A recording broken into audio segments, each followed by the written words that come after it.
Welcome to SFN, your preeminent source for space and defense news and all things tangentially related. We're your hosts, loyal to the foil here at Houston Mission Control, and we've got Alara of Sirius in low Earth orbit, and we're here live every Sunday night. What is going on, Spacery? It is August 1st, right? August 1st, yeah. 2021. All day. The return of Space Force news. Man, I'm so excited, guys. Here we are. She's freaking amped, guys. Yeah, I'm stoked. Just you guys know me. I get all excited like a little kid and stuff. What's going on? Woke One, Karen Hare, Death Memes, Sword of Michael, Christina Love, Fearless, Michael Perkins, Leyland, Coys, Path, Rainbow Snuggle Fritz, Becky Lou, UFO Mark. Man, is it good to be back in the saddle again. Boyle? I don't even know what number Space Force News this is. I'm just excited. It is 45. It is. It's 45. 45, ma'am. Space Force News 45. We got so much today. We got pictures to show. What all do we have? Tons of stuff. We got right? a little bit of comedy. What else do we got? Some good redneckery, right? We got lots of stories. We got all kinds of stuff going on. What's up, bestie? Yeah. So, man, I'm happy to be back. 2 weeks without Space Force News was just too much. But I got to meet lots of my puffin freaks at ECETI, and that was just the highlight. Oh, and at Sedona, it was just the highlight. It was amazing. I'm sure. Yeah, it was super cool. So, I don't know what happened. We had a picture with all of our puffin stuff on, but I don't know what happened to it. Whoever has that picture needs to send it to me. Oh, because I might have it. You might have sent it to me. I don't know. With all of our puffin gear on? I thought so. I love it. It's the greatest thing ever. Right? What's going on, Russo? See a lot of you guys. Darren, Rain, FZ, Matt Smith. Man, yeah, here we go, man. This is great. Look I'm so amped I can't concentrate. You know me. Nope. All right, we better arg. Here, let me arg. Did you arg? No, I'm arging right now. See, Don't forget to arg. Yeah, I got this. All right, let me put this on too. All right, we're good to go now. Yeah, so, what are we doing first, Foil? Comedy? Should we start with comedy and then show the pictures? My people have gone to space. I just want you guys to know that. Okay, comedy first. She says comedy, guys. Comedy first. Here we go. It's a great way to open. Can't beat it. All right, here we go.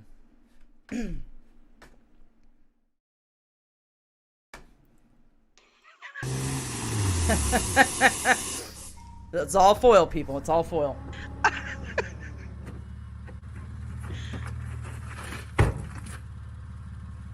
Here, get us off the screen. Y'all check out my new space shuttle, the Redneck rocket. So I saw where all these billionaires was trying to go to space, like Jeff Bezos in his Pecker rocket. So I decided to make my own space shuttle. But not only did I make my own space shuttle, I made my own space program. And it's called a National Aerospace Laboratory, or ANAL for short. With ANAL, I will explore the deepest, darkest depths of space, and I will penetrate every black hole known to man. But nobody wants to explore space alone, so that's why I'm bringing in a teammate. This here is my teammate, Bobby, and together we make up the AET, the Anal Exploration Team. Now, we know going to space can be a pain in the butt, but if anybody can do it, it's the Anal Exploration Team. And we will go where the sun don't shine. Now, in order to get to space, you need a top-notch spacecraft. And this is it, right here. As you can see, I have retractable wings. Now, when my wings pull back like that, it gives me a lot of speed to fly through space. But now, if I had to come across some debris or an asteroid belt and I needed to pull my wings in for more maneuverability, all I got to do is that right there. Oh, now man. my turning radius has tightened up, and I can get out there no problem.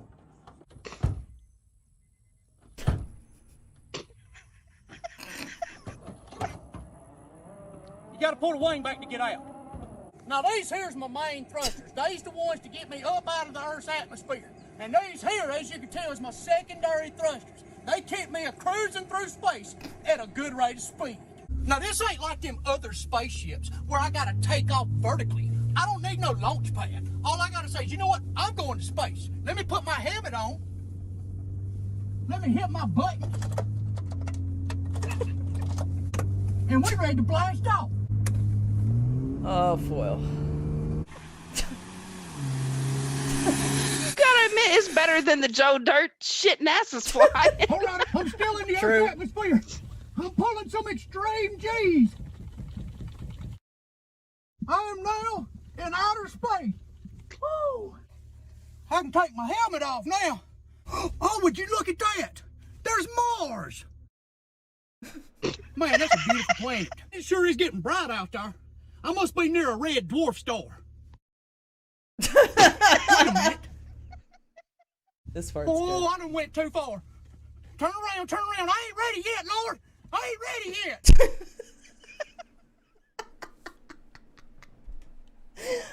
Okay. All right. I told you that It's shit worth is great. it just for It's the end, dude. perfect. It's worth it just for the end. It's worth it for the end.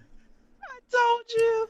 All right. Oh, that's my guy right there, Ginger Billy.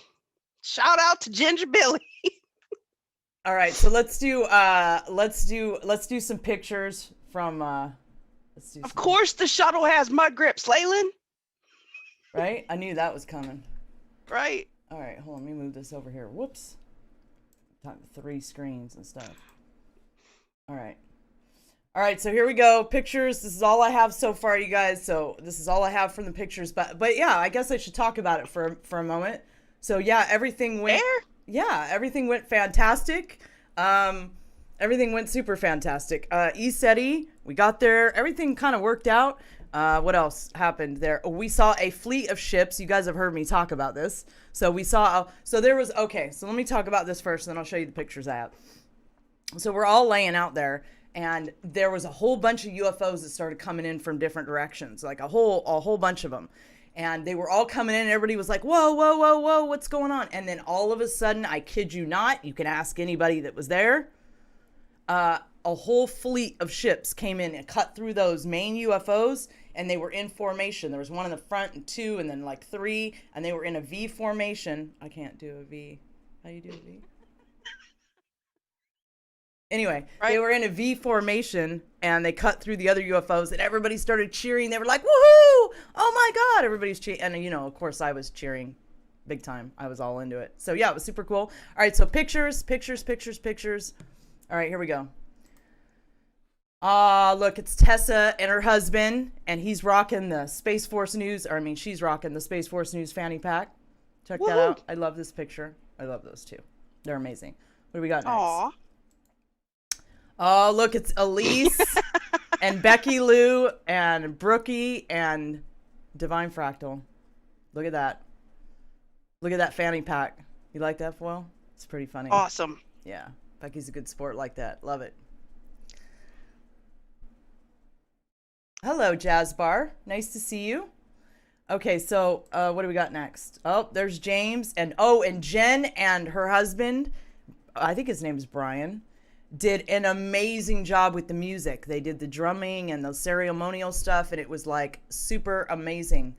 Hi, Allison Merrick. Welcome back, ladies. Can't wait to hear about ECETI and Sedona. We're doing that right now, my friend. Thank you so much for the super chat. And there's Trisha, and there's Abby Lynn. Yeah, I snapped a picture of them while they were on stage. That was super cool. It turned out good. Me, Kate, and Tyler. That was from Sedona. Aw. Yeah. How cute, huh? And there's me and Abby Lynn at ECETI. Look, is that Ken Rolla in the background? I think that's Ken Rolla in the background. Yeah, it's a cute one. And there's all the ladies doing the Divine Feminine ceremony on stage. That was amazing, too. And Jen did that. You guys were doing ceremonies and stuff? Yeah, we did Look at the this. Divine Feminine ceremony, and we sent love and prayed. And, yeah, we did some really cool stuff, actually. It was amazing. Super amazing. And then there's me and Cassandra and her blue hair, Ooh. fairy energy. Yep. Awesome. There's me and Cassandra. She got an old school Polaroid, man. Pretty That's cool, huh? awesome. Yeah. Right? Pretty cool. And then there's a picture of ECETI. There's the mountain in the field when nobody's in it. So, yeah. Cool. And there's me the day I did my presentation at ECETI. That's me and Randy. Rocking the organisms. Look at I rocked the organism shirt all week. You know it, Foil. You know it, Foil. What else do we got? Randy, there's me giving my presentation at ECETI. Randy snap. Thank God for Randy, because I have literally no pictures. Thank God for everybody who took pictures. I really appreciate it. And there's me doing my presentation at ECETI in my little organism shirt. So exciting. So exciting. I can't share the actual presentation, guys, so you just get pictures. But yeah, there's talking about the big bounce. You guys are the only ones that know about the big bounce. I figured that out. Except for Ken Rolla. He knows. Ken Rolla knows about the big bounce. And there's another picture from my presentation. Woohoo. And there's the worst picture ever of us in Sedona. It's a terrible picture, but it's the only one we have of our whole group. Oh, that's great. Look at all you guys together. Oh, yeah. There's Lala Deaton, Miss Lala Deaton, the amazing musician, over on the left. Yes. Brookie Smalls next to her. Me, Kate, Kate's son, Tyler, and Aaron. There's me and Tyler at ECETI.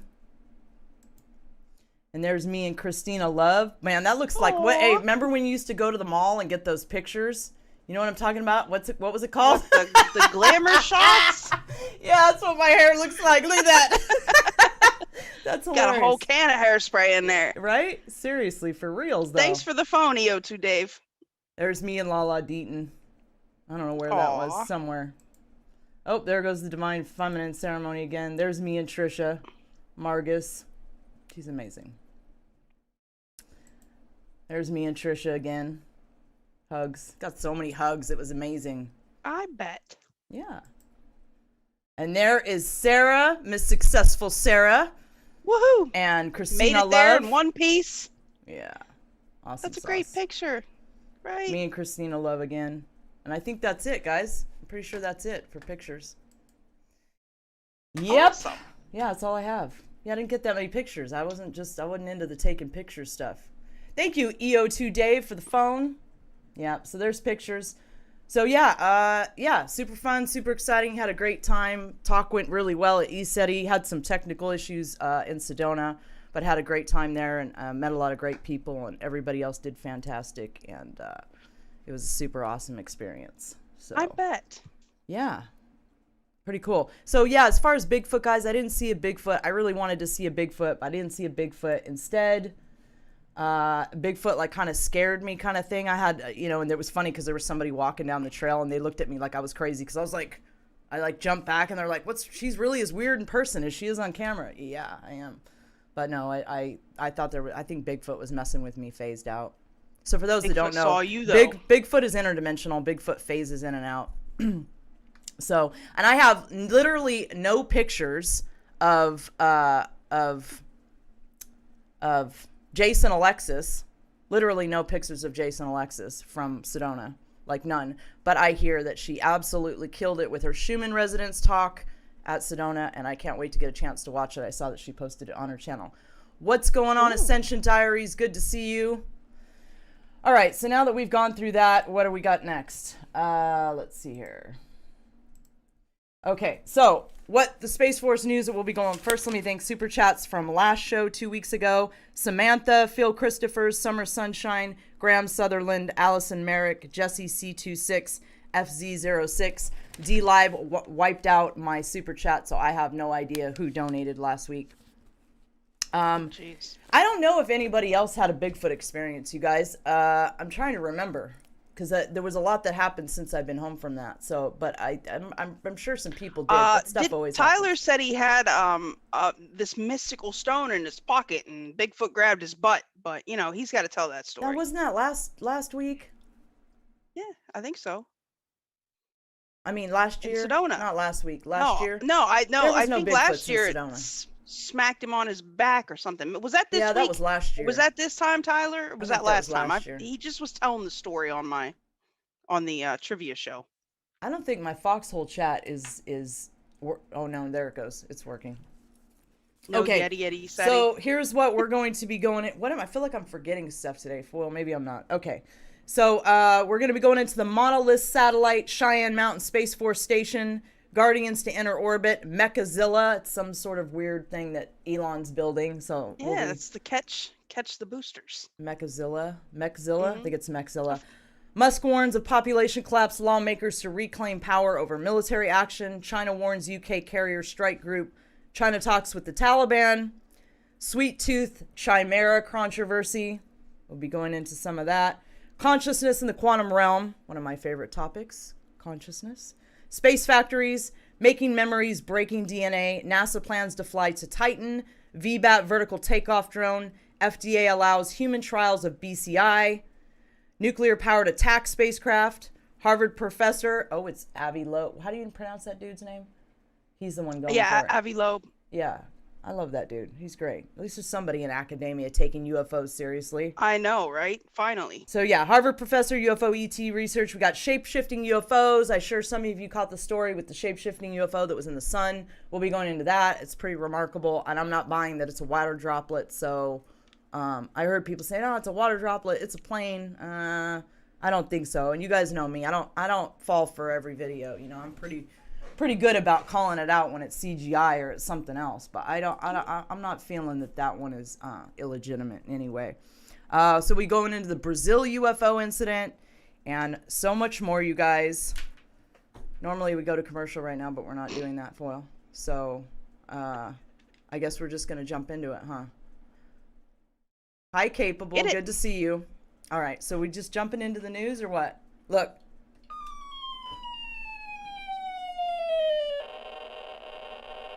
That's about how my opening went just now. No, Michael Scott got this for me. It was a surprise, Foil. What is it? Michael Scott got me this at ESETI. So it's a Radio Shack 1980s. Look. Awesome. Look. Oh, that's awesome. See, now I get to shoot you when you do stuff wrong. Isn't this great? Oh, great. Thanks for the cookie, Thirst. I love it. Oh, this is going to be fun now. Yeah, Michael Scott. So shout out to Michael Scott. Thank you so much for this gift. I can't tell you how much that meant to me when you gave that to me. Yeah, that's great. I can't tell you how much it meant to me. Was that the thing? Was that the surprise thing? Oh, so, and let me say, so our Cloaked Unseen World was there at ESETI, and I'm just going to say it. So his Bigfoot video, which I saw him rolling up on Woke Society. He's talking about play my video, which is true our Cloaked Unseen World style. Anyhow, but legit, I will tell you guys that Bigfoot video that he showed that he made Scott show, it really is Bigfoot, guys. Like I saw it on his phone. I looked at it on YouTube when Scott played it, and I was like, it looks fun. Like you really can't tell. It's something about YouTube and the lighting. But if you look at it on his phone, like legit, I got to get him. So Cloaked, if you're out there, I need you to send me that. Like send me the video from your phone. Like it just being posted on YouTube does not do it justice, because that is legit a Bigfoot in his kitchen.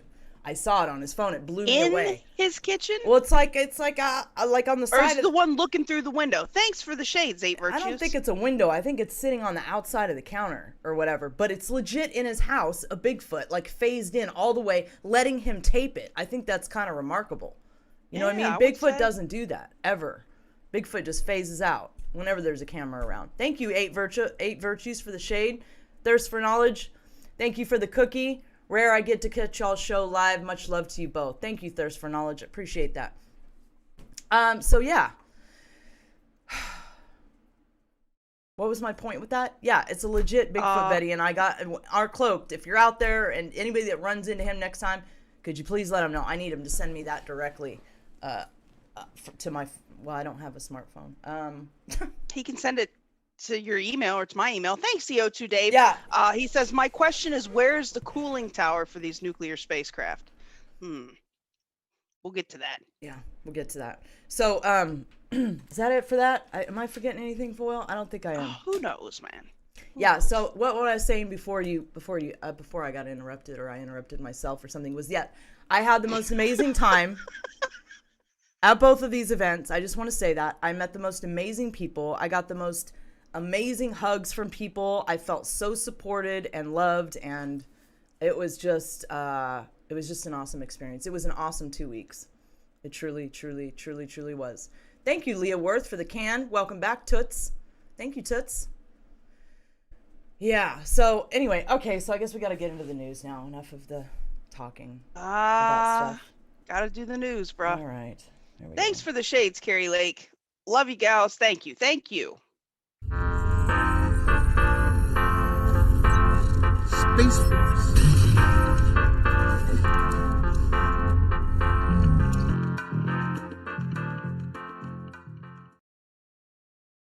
Allison says I'm glowing. Am I glowing? I don't think I'm glowing.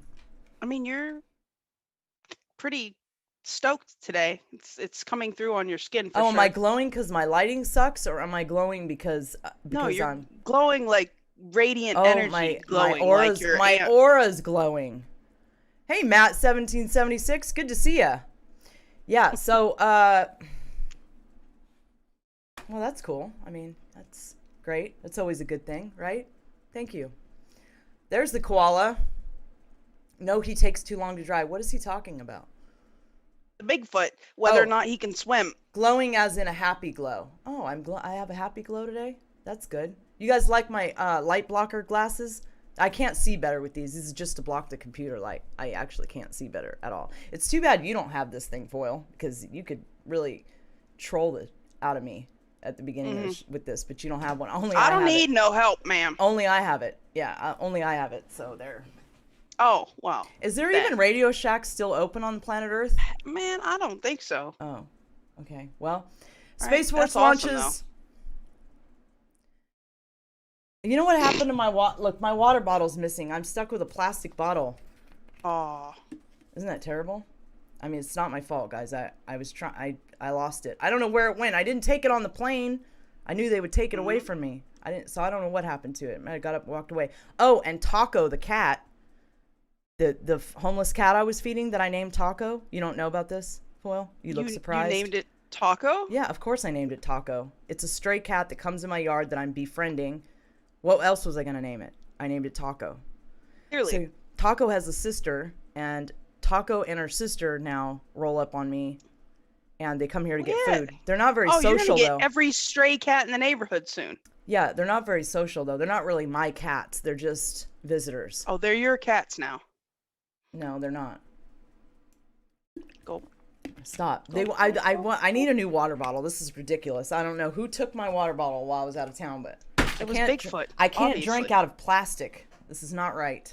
Oh boy. Right? What happens if you leave it in the sun for like 10 minutes? All right, here we go. Space Force launches small satellite to test new sensor possibilities. The U.S. Space Force launched a new experimental satellite July 29th that will test the possibility of installing large deployable weather sensors on small satellites. Named Monolith, the satellite is an Air Force research laboratory program exploring the possibility of using small satellites. What, you're going to say something fly. I can feel it. Thank you, EO2 Dave. Blue light blockers are really important to eye health. Yes, indeed they are. I'm glad somebody else recognizes this. Maybe at some point I'll have blue blocking eyeglasses that actually make me see better at some point in the future. I mean, I'm thinking it might come. Bruce Banner, good to see you, friend. Shades, cat people of the world unite. I refuse to become a cat person, guys. Oh, it's done. I'm feeding them because they're here, okay? And they're why not? They're God's creation.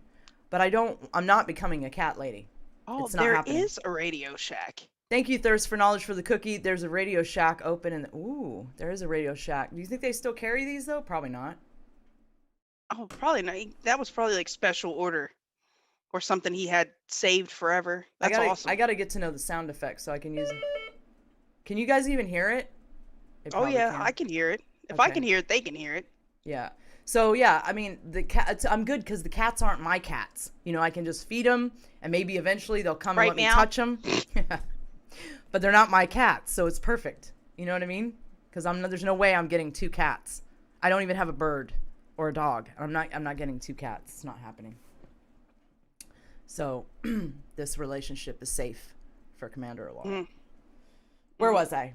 Monolith, the satellite. Where was I here?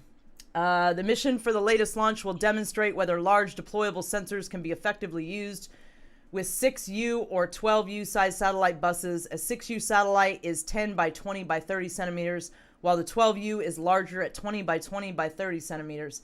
The disposable sensors being used represent a significant amount of small satellites' mass, and this demonstration will help the Space Force understand how that affects the the spacecraft's dynamic properties and its ability to maintain attitude control. You know what's funny? I actually got through most of my presentation without stumbling on my words.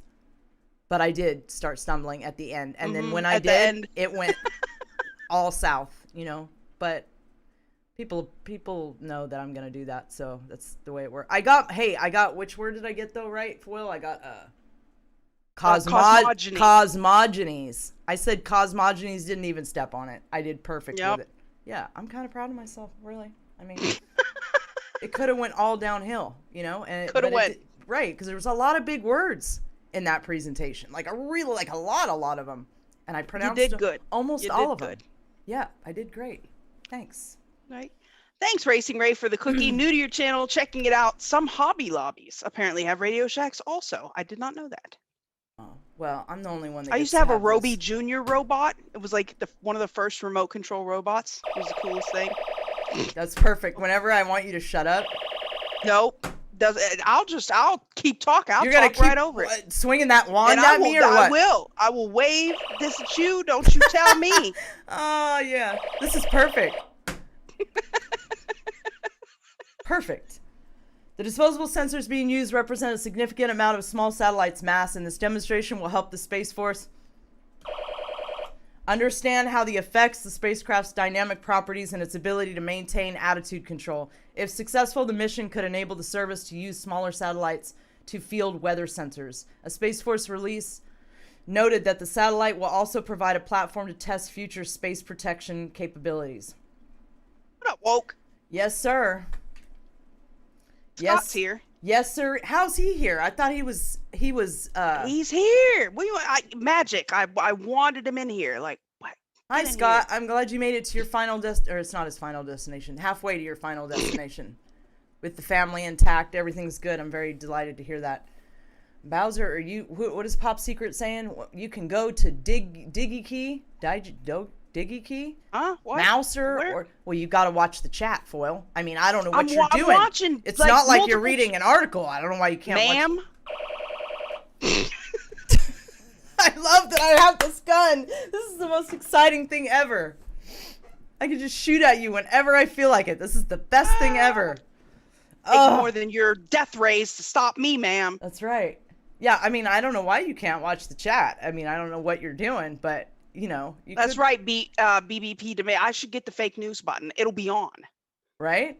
You should. Every time you start talking. You should up your button game, Foil, is what you need to do. I'm gonna up my button game. You better up your button game. Get the bra button. Because I got it all now, you know?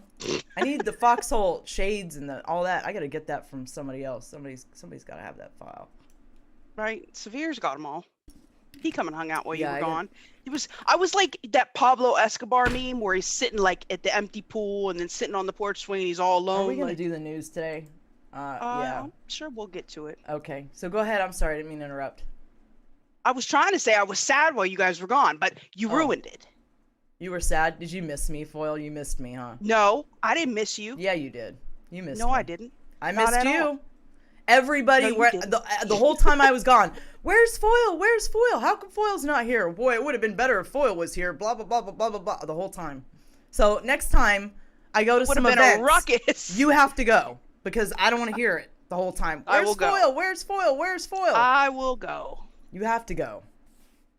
It's weird not to have my sidekick there. I felt alone. You're the sidekick.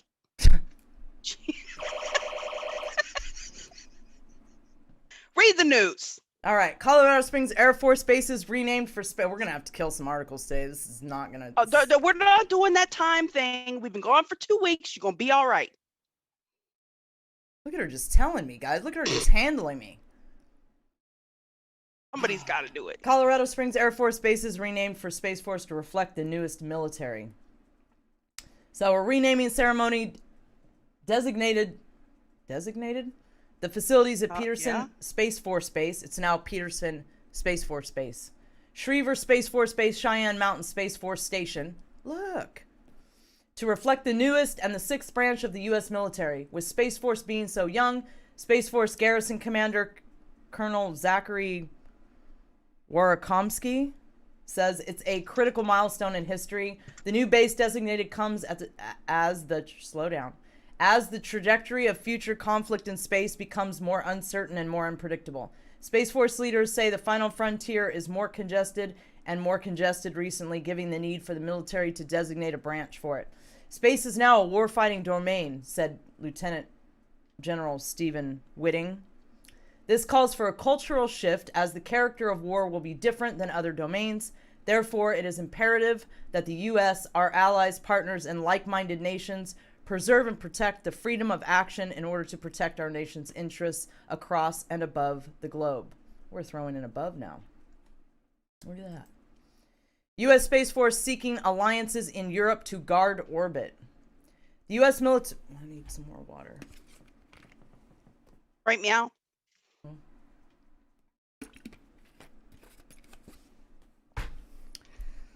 Elise Brown said, cat haters attract asshole cats. Oh, really? Is that a thing? Apparently, that's a fact. I'm not a cat hater, That's people. facts. I'm feeding 2 strays. That means I am not a cat hater. Hatefully. You are feeding them hatefully. I'm not feeding... I want to pet one at some point. You know, I do. I would pet them. I might even let it in the house for a minute. I'm just not putting kitty litter in my house. That's where I draw the line. Right. I'm not putting... crawl over the counters. I'm weird about the cat litter, guys. And there's probably sophisticated cat litter now that doesn't reek or whatever.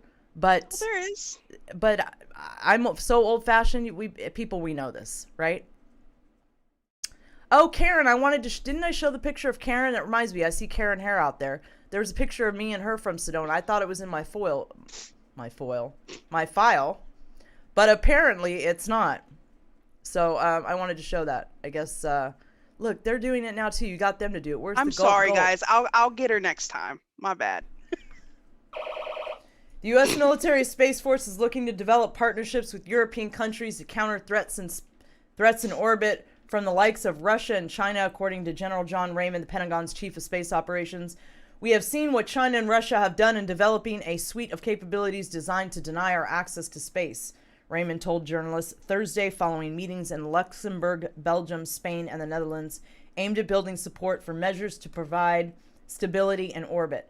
Raymond said Beijing and Moscow had both developed jamming systems, targeted energy weapons, and satellites installed with offensive weaponry, along with Earth-based missiles. Oh, you wish you had that box, don't you?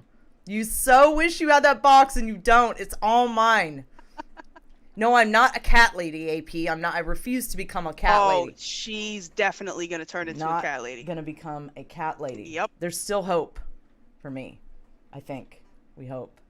The space domain shifts from a peaceful, benign domain to one that is much more congested, much more competitive, and much more contested.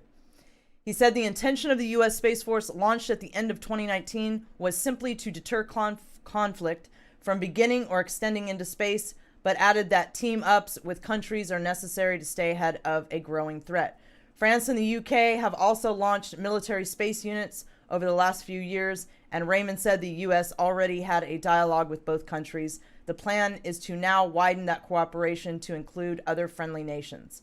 This month, Germany also officially opened its own space military unit. Everybody's getting in on it. Everybody's getting in on it, man. Everybody's getting on. What is OP noping me about out there? There's no hope for me? No. Oh, they see cats in my future. Everybody sees cats in my future. Maxidon says, don't say litter robot anywhere near your phone or you'll be getting targeted ads for the $800 product. True. Litter robot. Oh, litter robot. Oh, then my smartphone is in here, but it doesn't work unless I make it work. All right, what do we got next? Oh, we still got more Space Force news. Look, we still have a little bit more Space Force news.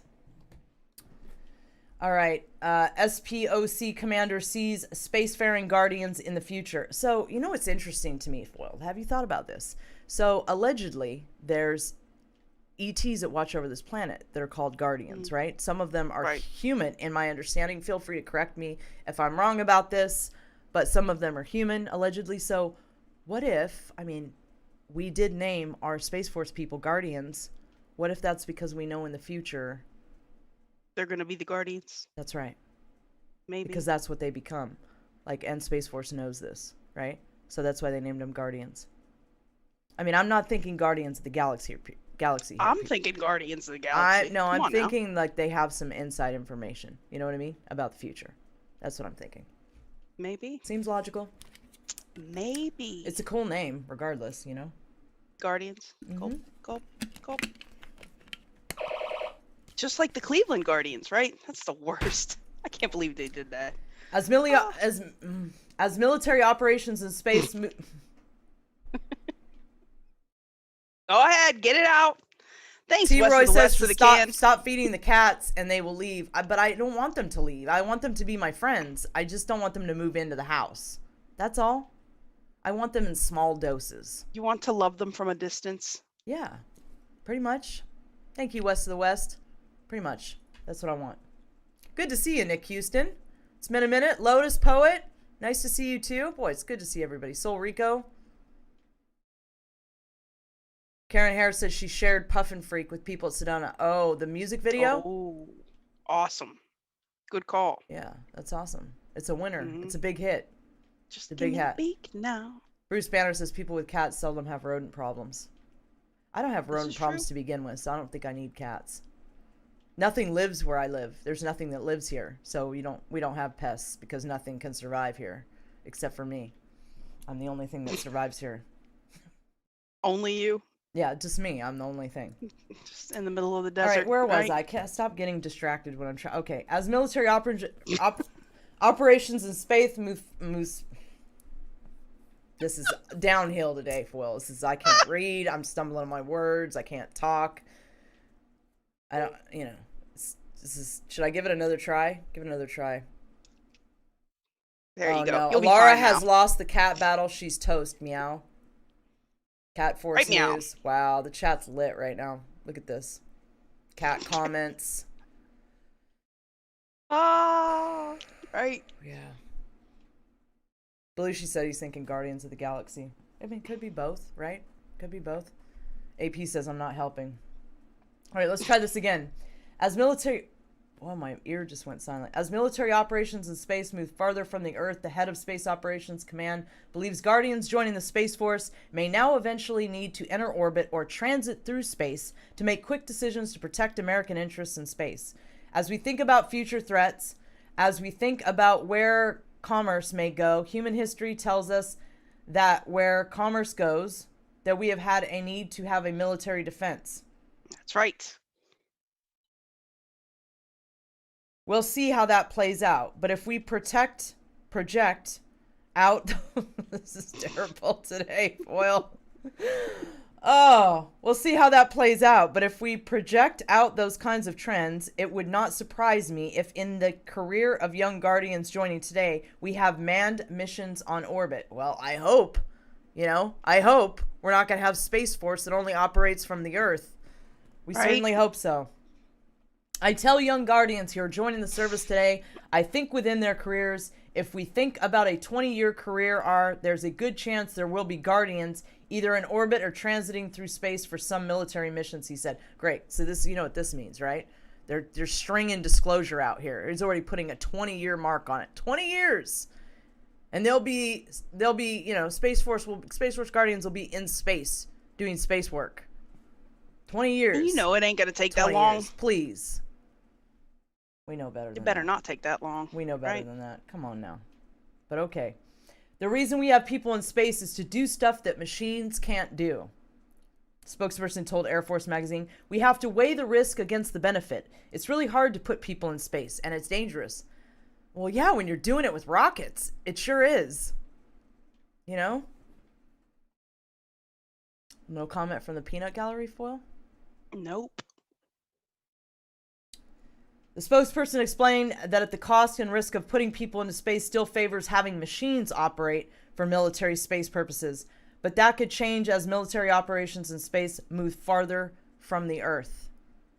Communicating with satellites and space vehicles operating on distant planets requires long lag times to travel hundreds of thousands or even millions of miles. When a problem arises for a system operating far from Earth, the system must first send a problem signal to the Earth. Once received, A solution has to be developed and a command signal sent back. When you project that out further, the lag is greater. When you've got a human who's on the scene making decisions, the OODA loop, observe, orient, decide, act, is shortened. He can react to a situation very quickly, the spokesperson added. There may come a day when we need people there making those fast decisions that a computer can't make. There's a lot we will have to happen between now and then, but it's exciting that commercial industry is delivering these capabilities at their own costs that we can then potentially leverage in the future for the mission that we foresee coming, he said. And those missions could, in fact, extend beyond Earth's orbit, out to cislunar or beyond, as commercial industry looks for those opportunities to expand commerce in those areas. 20 years, man. They're gonna put.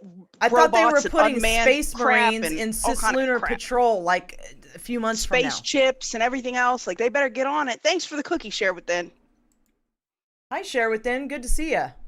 Share Within was in Sedona. I got to meet Share Ooh. Within. Yeah, she's awesome. Everybody was awesome. It was so cool getting to meet people in the physical. It really was. It really was. All right, where are we? I know where we are. I've got this. The King of Mars.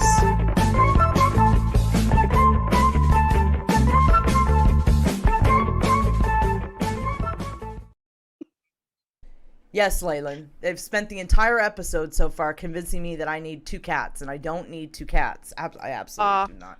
Freaking cats with lasers on their heads. Now apparently.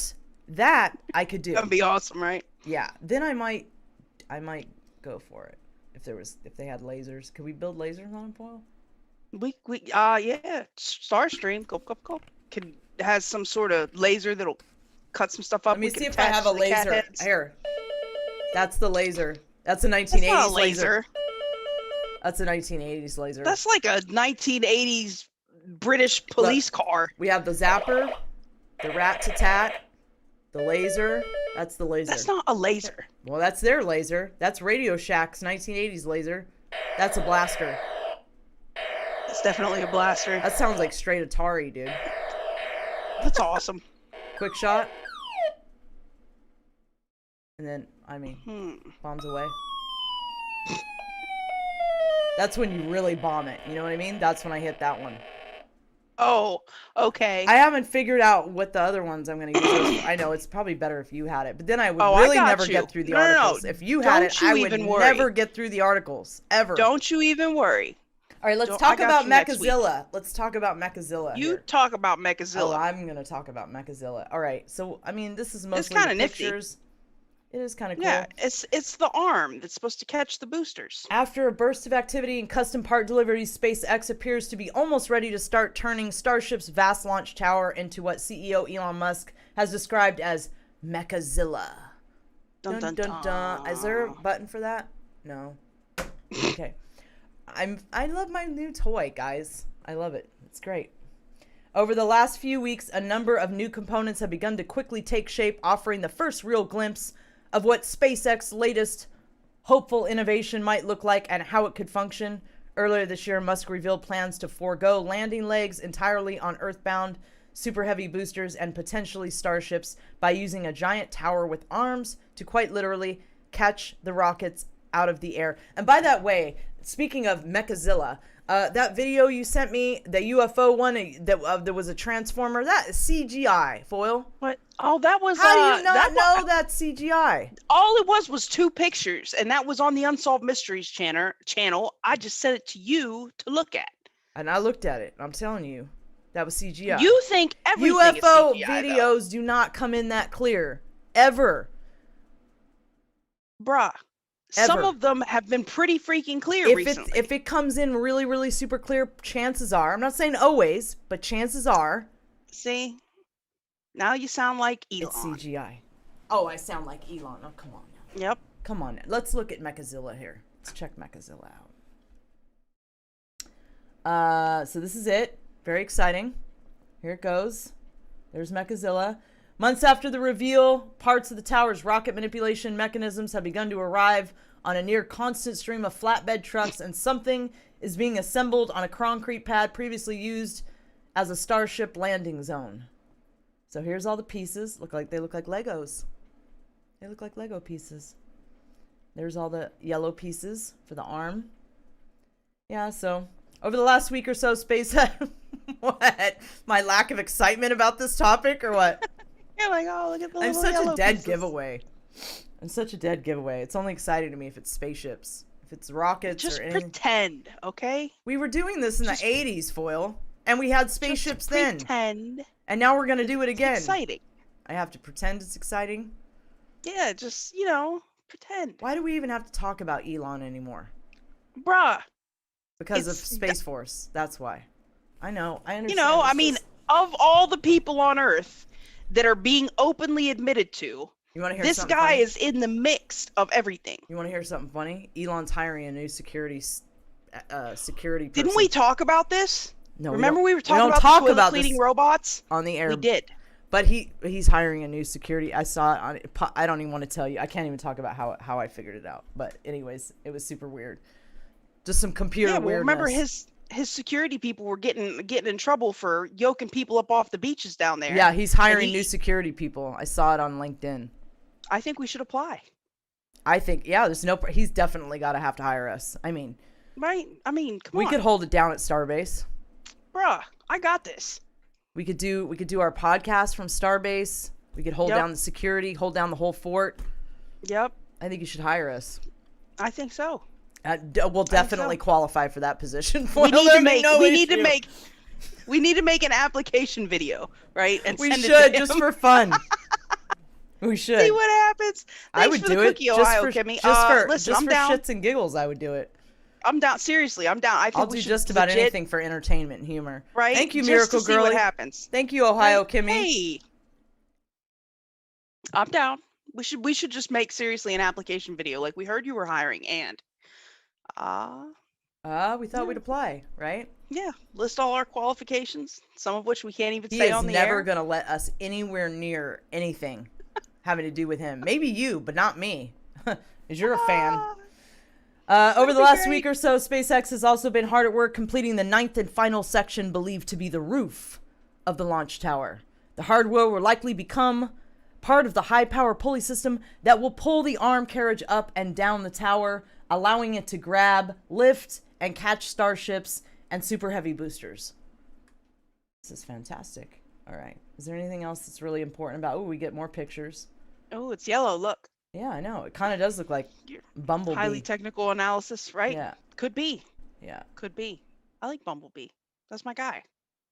I asked somebody about one of those UFO videos too, if it was CGI. I asked him to run it. I totally forgot to check and see what he said. So it'll make it into Well, next week's show if seeing it's as not how CGI. it was a TikTok, Right, because TikTok's so reliable. No, but you do TikTok is find the good place to UFO be. videos over there. You do find I will Yeah. say that. You do for real find good UFO videos. This article is so long. So I'm just going to cover as much of it as I can. All right. NASA Europa deal reveals the tricky politics of space rockets. You think it's tricky politics? I thought think you'd like so. that one. Hidden War within the tuxedos. Hidden within the icy shell of Jupiter's moon Europa, there is an ocean, one which may host some form of life. Exploring this watery world is one of NASA's top priorities for the next decade. That's why the agency is pouring so much effort into a mission to explore the moon's oceans, the Europa Clipper, which will launch in October of 2024. But earlier this month, NASA announced it will be altering the mission in one critical way. The Clipper will launch SpaceX Falcon Heavy rocket and not atop NASA's flagship launch vehicle, the Space Launch System. The decision raises this guy is in everything. The decision raises new questions about the future of the Space Launch System, which NASA continues to say is a cornerstone of its Artemis program to return humans to the moon by 2024. It also tells us a lot about the symbiotic relationship between Elon Musk's SpaceX and the agency. By opting for SpaceX to launch the Clipper, NASA is flying in the face of U.S. Congress, for which 10 years insisted the Europa Clipper will be born on NASA's own SLS rocket before giving NASA the right to choose whether to do it or not in late 2020. Given a choice, NASA chose SpaceX. The choice seems sensible on the surface. The SLS is behind schedule, and launching the Clipper using a private company may be cheaper and more reliable. NASA has also contracted SpaceX to develop a human landing system vehicle that will transfer NASA's astronauts from lunar orbit and to the surface of the moon. So why NASA picked the Falcon Heavy for Europa? The NASA Authorization Act of 2010 sets out that the SLS is the space agency's flagship launch vehicle for crewed missions and cargo supply trips. It was, and technically still is, the technological and spiritual successor to the retired Space Shuttle program. The SLS was supposed to be ready in 2017 for uncrewed flights. It is 4 years behind schedule at this point.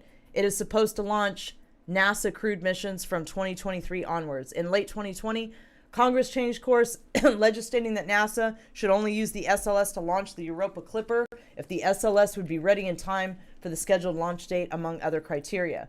According to the source selection document justifying NASA's subsequent choice of commissioning SpaceX Falcon Heavy rocket, I knew we were going to do that. That's why I moved away from the mic so I don't spit the water all over the mic. And she would let that. She'd let me go down like that, too. Oh, yeah. She would totally let me go down like that. I was just going to say that's perfect, right? According to the source selection document justifying NASA's subsequent choice of commissioning SpaceX Falcon Heavy to launch the mission to Jupiter's moon instead, NASA clarifies that the agency doesn't believe the SLS will be ready by October of 2024. NASA looked at proposals from both SpaceX and United Launch Systems, the latter planning to use its Vulcan Centaur heavy lift rocket. Woo! I love that. It's Vulcan Centaur heavy lift rocket to put the Europa Clipper in space. It is also under development. In descending order of importance, according to the source selection document, NASA considered 3 factors in choosing a private partner: mission sustainability, past performance, and price. As the only rocket available to use right now, the SpaceX Falcon Heavy appears to have been a clear choice. Beyond the existence factor, the Vulcan Centaur also I love that name. That's great. The Vulcan Centaur? Yeah. I think if I had a kid, I would name my kid something that nutty. Vulcan Centaur? You better not. Well, one, thanks for the cookie. Why do cats always get their way? They are persuasive. Cat jokes. Cat jokes, taco jokes. Cat poop in the YouTube right now. Like, they're beyond the existence factor, the Vulcan Centaur also lacks the power to fly the Europa Clipper without significant upgrades, and United Launch Systems bid cost significantly higher than the approximately $178 million NASA will need to pay SpaceX to launch the Clipper. Price was reportedly the least of NASA's concerns, but a $178 million SpaceX contract is a lot less money than the anticipated $2 billion per flight price tag for SLS should it ever be ready to launch. As NASA moves beyond development for SLS, Orion, and new ground systems, the agency is working to bring down costs. And yeah, there you have it. Man, Elon does everything on the cheap, yo.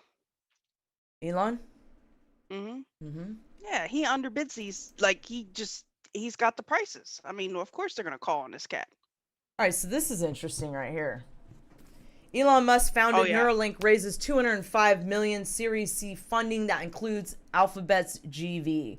So in addition to SpaceX and Tesla, Neuralink is another Elon Musk company focused on building a brain-machine interface. Neuralink today announced a Series C funding round of $205 million that Alphabet's GV participated in. So I'm sure you know what I'm talking about, right? Curiously referred to by its previous name, Google Ventures, in the press release, was not the lead investor in the Series C VY Capital, has that distinction, and was also joined by DFJ Growth, Valor Equity Partners, Craft Ventures, Founders Fund, and Giga Fund. Besides venture capital firms, there was also a group of leading executives and entrepreneurs participating. Robert Nelson, co-founder of ARC Venture Partners, Blake Byers, Byers Capital, Sam Altman, chairman of YC Group and CEO of OpenAI, Fred Ersman, co-founder of Paradigm and Coinbase, and Ken Howery, co-founder of PayPal and Founders Fund. Alphabet's fund, of which there are 2, primarily focuses on consumer, enterprise, life science, and frontier tech. Life science investments like 23andMe make up more than a third of the GV portfolio, while the latter category, IG Impossible Foods and Soylent, Google wants control of your brain. Thanks, Phil Christopher. Is defined as the future will be shaped by advances in AI, robotics and hardware, quantum computing, food and agriculture, and deep tech. See where this is going? And Google's and got it's their absolutely little grubby all paws connected. in all of it. And it's absolutely all connected. And your DNA. All of it. Every bit of it. I don't know how more evident it is than this article right here, even though we cover and look into this stuff constantly. Oh. But this is a trip. When I was reading this, I was like, oh my. It gets worse. All right. Robot rants. The future will be shaped by advances in AI, robotics, hardware, quantum computing, food. Okay, I already did that. Deep tech. We provide founders with the expertise and drive to tackle the majority global issues that affect us all. The Neuralink investment could fall under either of those GV categories. The Elon Musk company is working on a neural implant that will allow you to control a computer with your thoughts. This system involves inserting micron-scale threads with many electrodes for detecting neural signals into the parts of your brain that control movement. The threads connect to an implanted link that processes, stimulates, and transmits the neural signals to the companion app. Previous funding came from Musk and Craft Ventures. Back in 2015, Google, along with Fidelity, notably invested $1 billion in SpaceX. Wow. You're reading 9 to 5 Google, experts who break news about Google and its surrounding ecosystem day after day. Be sure. Oh, that's something else. Man, it's all connected, dude. It's wild. Yeah. They're totally rolling out the new YouTube. You know, the NWO. It's the robot world order, man. Yeah. It's crazy. It's crazy the stuff we're watching, Foil. Like, for this real. This is like literally like, the worst part. Like, listen, not only could they, you know, like you put the thing in your head, right? Not only can anything connected get hacked, but like, just imagine, like, who was that said, like, Alexis, don't mention the litter box around your smartphone. Imagine if that shit is being beamed right in your head. Advertisements right into your head. It is. You know what I'm saying? Like, ain't nobody got time for time for that. Satellites beaming stuff into our heads. Yes, but like, I mean, literally, they put the chip in there, and then like, what if it takes over your freaking optical? True. You know what I'm saying? Like, you can't help but see it. It's. I'm like, no, I'm done. Like, these people are crazy, man. That's why you got to raise your frequency. The only way to really combat, well, I mean, there's ways you can combat it, but literally just being healthy, your diet, exercise, your spiritual practices, and raising your frequency is the only way you can really like combat this stuff that's coming at us. Hold on. Capable says, did Alara say 23andMe? What's up with them? Capable. Yep. 23andMe is partly it's ran by Ann Wojcicki, which is the sister of Susan Wojcicki that runs YouTube. Like, not only that, but 23andMe, they're taking your DNA and cataloging it for all sorts of shenanigans. I saw it. Did you see that? I saw it. I'm saying it anyway. It's nefarious and it's shenanigans. Like, you don't want to send your DNA to any of these.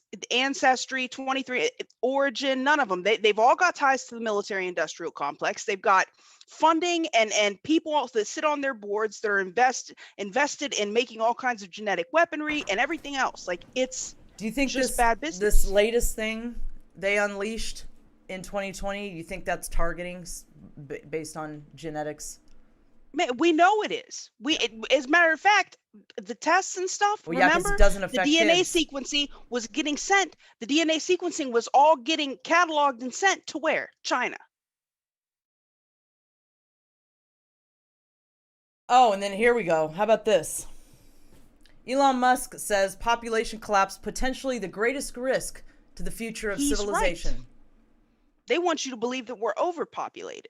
SpaceX and Tesla CEO Elon Musk is warning his followers against the threat of population collapse to humanity's future. Musk on Monday shared an article on Twitter from the Wall Street Journal detailing how the years-long decline in the U.S. birth rate and the COVID-19 pandemic have caused population growth to grind to a halt. More people died than were born in half of all the states last year. the Wall Street Journal reported, and early estimates show the U.S. population grew just 0.35% in the year ending July 1st of 2020, the lowest ever documented according to the outlet. Meanwhile, population growth this year is expected to remain flat. The journal reported an estimated 300,000 fewer births in the U.S. this year as people are hesitant to have children amid the economic uncertainty associated with the pandemic. Population collapse is a much bigger problem than people realize, and that's just for Earth. Mars has a great need for people. Seeing as how the population is currently zero, he replied to a tweet earlier this month. Oh, wow. Tanette, this is not a fork. This was sent to me for my birthday by Yvonda. She made this. It's actually organite. She made this, and she made me a tinfoil hat pyramid. I do want to swing, but it's not a fork. It's a wand. It's EO2 Dave, 23andMe got my DNA and said, holy shit. We could say shit, right? I try to keep this family friendly. Yeah. I mean, shit's not bad, I'm sorry. I don't know. You're asking the wrong one. I remember the first episode that we did. The first episode we did, Foil just came out just cussing and vaping and just like running amok. I said, Foil, we gotta pull it in just a little bit here. You know, you can't go all crazy. So, all right. So on that note, I guess what time it is, Foil? What time is it?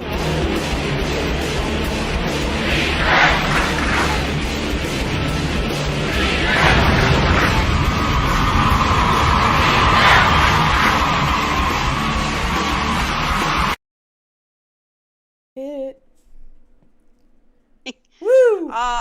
Right. So this is kind of interesting. And guys, I want your opinion in the chat on this. So recently, Congress has introduced what they're calling a bipartisan bill that would reclaim war powers from the executive branch to the legislature. They're making the argument that wars are delegated as, specifically a congressional right, which I kind of agree with. But we've had, especially since 1973 with the War Powers Resolution, where, like, for instance, a president can claim that there is an emergency, and he can go in and he has 90 days, to explain himself to Congress, and if there's no troops on the ground, could theoretically carry on campaigns indefinitely in different countries. Now, I know that and presidents on both sides of the aisle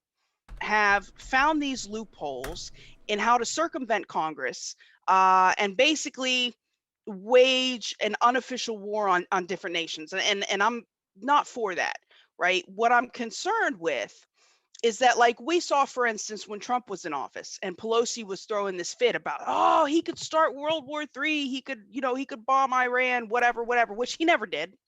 Okay. But they were trying to limit his powers. Well, now that Biden is in office, what we're seeing is a move for them to pass this legislation where oversight would be given back to Congress for these things. And it's currently making its way through the Senate. Obviously, it would have to pass both chambers of Congress. But I guess I'm with you, Rain. No more wars. But I mean, okay, what happens now? This isn't just pertaining to external, like foreign wars.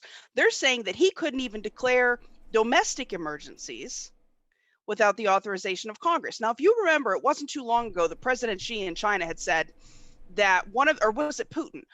They said one of the failings of democracy was that it can't move quickly enough to react to real world scenarios because there's not enough power in the executive, right? Mm-hmm. Which to me sounds like an argument for, authoritarianism. However, what happens when we have a Republican president and a Democratic House, or vice versa, like where we can never get an agreement on this? So I guess what I want to know is, do you guys think that all of the powers for war making should lay with Congress? Should the president have some say in the direction the country goes militarily? If there's some sort Maxon, you're right. What about when Congress is a criminal organization? Yeah, Woke One says they don't want Trump messing stuff up for them. that's kind of where I'm going with this. Like, I don't know how I feel about this, but they are definitely trying to push this through rather quickly, right? I mean, and the bill that they're pushing, I mean, it defines what military activities need to be reported to Congress and how quickly, but it definitely is trying to close these loopholes that presidents have used through the War Powers Resolution to wage these undeclared wars, which could be good or could be bad. What do you guys think? Rain says, "Hell no, Congress can't decide on masks." Like, right? I mean, look at how things get tied up. I can't even just, You know, I mean, so this, we can't put them back on ever. I feel so strongly about this. Listen, like I'm out, already, like no-go. foil, legit. Like I'm on this fitness thing now, right? Because like I'm preparing to not leave the house ever. And like I was gonna go to the gym. I'm like, no, they're gonna make me put on a mask. So I'm like, I'm over it. So I started doing qigong, and I've got my resistance training things now. Like I'm doing resistance training because you can do a lot with resistance training at home. All you need is a door stop. You know what I mean? Not a door stop, but a door jam. So between that and the qigong videos, I'm starting my own little routine. I'm like, I don't need the gym. Yeah, the Archons are pissed off. Oh well, they could stay pissed off. I mean, 6 months you come out here, you don't got to worry about that mask shenanigans. And I got all kinds of exercise stuff here. Well, I mean, they're not doing it here yet, but I'm just preparing because I'm not doing it. I don't care who it is. I'm not doing it. And I'm going to tell you exactly how I feel too, if you even bring it up to me. You know, like that's where I'm at with it. I'm done. Like I'm done if we don't stand up. And you know the Europeans are begging us right now. Well, oh, listen. Begging us. Yeah, of course. I'm sure. They're like, what if, you know, look at, we're out here fighting the fight. Why what are these I mean, we doing? we protested a little bit with Stop the You Know What. But why are we not protesting this? Because it hasn't hit yet. But when it does hit, and they really start doing this all over the place, like we gotta make a move. No. The minute that 5 days ago, the DOJ said that it was legal for employers to mandate vaccines, there should have been a ruckus immediately. Mind control. Dude. Not let's wait and see. Like I don't even. You know, if they do this, then we'll protest. No, like it should have been immediate ruckus. I'm preparing right now because I know it's coming, right? Like I'm full. You're right. We should be in the streets protesting. Protesting. Yeah. Peacefully. I said that. Archons. I said that. Peacefully protesting. Right. But we really should. But we get. But yeah. but all you can control is you, right? Like I can't make other people blah blah blah blah. No, blah. I don't live near a big city understand. center, so it's not like I can go out and start it, right? Because I don't even live near a big city center. But the point is that all you control really is you individually. I can control me and what I'm going to tolerate anymore. And I'm all done. Like I've even had to think this through in my head. Like this means you don't get on a plane anymore. So that means anywhere you go, you have to drive or you're done.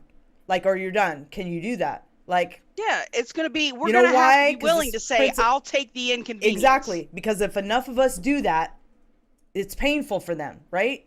But if it's only a couple of it, like enough is enough. Like we know where this is going. We know exactly where this is going if we do not stand up. And think about it. The Europeans are out there all the time, hitting the streets, protesting, How come we never do that? Like it's getting real here, people. Oh, the French got that whole protest. It's getting real. Yeah, they're good at it. Yeah, the moment I saw Macron starting in again, I was like, oh, there go the French. Yeah, well, he literally said that people, listen, I don't know if you realize this, but in France, I think, matter of fact, this kind of happened while you were gone. In France, what they said is, if you go to a place and cannot show your papers, 6 months in prison. If you're a business owner and they catch you not checking papers, a year in prison. I'm going to make a statement. We have to outsmart them. Outsmart them. So we'll leave it right there. But there's things that can be done. We have to start getting really smart. We have to outsmart them. I see a couple comments in here. People are saying, hold on. I want to address. One gal was saying, Rain is saying, until we stand united, I won't stand alone and go to jail and be left. There's probably a lot of people feeling that way. Are you gonna go to jail for not wearing a mask? It's just a Uh, mandate, correct? yeah, but like, What do they do with I Congress? think A I few of I them don't stood up, right? I don't yes, but I don't think and I could be wrong. I don't think they were referring to masks per se. I think they're talking about like going out and causing a No, we're not a talking about that. I'm talking protest. about protesting is not causing a ruckus. Protest is I your like to call everything causing a protesting ruckus. is your God-given right, especially against a Wonder Mod tyrannical says government. we have political prisoners now. Correct. Correct. Absolutely correct. So that's what people are afraid of. That's what some people are afraid of. Is getting locked up. I mean, in fairness, it sucks. Yeah. But But being told you have to put a DNA altering, potentially God knows what, into your body or else is pretty bad too, yeah, guys. that's ridiculous. Or you're gonna Like there are lose your people holding job. up signs that say like we worked through the entire pandemic and now they want to fire us. Like Masking that's our crazy. children growing up with a mask on their face and they can't breathe. That's pretty bad too. You know? I don't know. I guess at some point it's just gonna have to get rough enough where, or real enough, I should say. You know? Mhm. I don't know. But I know personally for me, like I can't. My ethical compass will not allow me to participate in this psyop anymore. Like I can't. Like it used to be before. At least, like I need to go in the store to get this or that. I would put it on or to get on a plane or whatever. But I've come to this place, and I don't know if anybody else has come to this place, but I've come to this place now where I'm done. I'm done playing your game. I'm done. And whatever level that goes to, it goes to. But I'm done. I'm not putting it on and humoring you anymore. And it's... I'm with you. I'm sorry to go on a rant, but that's just how I feel. That's how I'm I all feel. about rants. And a lot of us are watching people we know getting threatened to lose their jobs if they don't take the Yeah, job. that's ridiculous. People that have worked their whole lives and have a retirement. Mhm. How does this change? I think it only changes when enough of us say enough. Wonder Yeah. Mod says Dilly is calling for everyone to start making fun of those wearing a mask the same way I they think we did to should. us for not wearing a I mask. think we should. I know, and you guys know I'm very like love and light and peace, but I think we should. I think we should. They should start feeling what we felt, and maybe it might trigger something. Maybe they might wake up. Maybe, I mean, we've tried everything. I don't know. Anyway, I'll end my rant and let you continue with the defense news. But I Shenanigans, dude. just All the done way with around. clown world, dude. Like I can't. It's just getting so ridiculous now. They're coming after people's jobs and their livelihoods and putting masks on little babies, and it's insanity. Now threatening to lock us down again. Like Yeah, enough, it's dude. Shenanigans, dude. Enough. Anyways, it's probably a good thing I don't live in a city. I probably need to stay my ass Dang in on the city country. folk. I need to stay my ass I'm real telling ya. far out in the country. Out here, That's where I need to mud stay. grips, right? It's fine. It's fine. Truck with This is 20s and some mud fine. grips. Everything will be fine. Yep. It's got true. you. Full Metal Alchemist says we all stand up and their little game is over. It's the truth. It's crazy. And there's so many of us that know that. But yet, we just watch one thing roll out after the next, after the next, after the next. And I wonder at what point enough's going to be enough. I don't know. There's a lot of sham stuff going on right now. Like why are they sending Cubans back, but literally walking people across the border? Like that's crazy to me. I mean, there's just, Well, we it's know just why. hypocrisy and craziness. But how everywhere. come Yes. the other people aren't seeing what's going on? Like it's getting so obvious. Even if you got your head in the sand, at some point you have to question. I Is think it the maybe some of fluoride? them are like, now you guys have really gone a little too far at this. But I Is think it some the even the fluoride? sheep are like, I mean, seriously, Foil, is it the fluoride? Yeah, it might be. Like, at what point do you not see this for what it is? There was an article too that just came out where there was sexual assaults going on in the facilities. Yeah, I saw that. And people were just being allowed. They weren't protecting anybody from getting the Rona. It was just running rampant. I wish I had that article pulled up, but this is Space Force News. Yeah, whatever happened to medical privacy? Great point, Miracle Girlie. Yeah, privacy. My body, my choice. What happened to the Constitution? Any of it? Anyway, I'll shut up. This is I see. This is why. Okay, so sorry, Foil. Moving on. This is gonna be a long show. Right, that's all right. Go to the next one. I said what I needed to say about Britain. That. Yeah, Britain is a bitch asking for a beating, apparently. So you guys remember when the Royal Navy was sailing over there by Ukraine, and they got into that live fire incident with Russia that they say never happened, and then we saw the receipts. Well, now it's with China. So the HMS Queen Elizabeth and the carrier strike group that's traveling, they've made their maiden voyage, and they're traveling all the way out to Japan, and they have to go through the South China Sea. And apparently, they're there.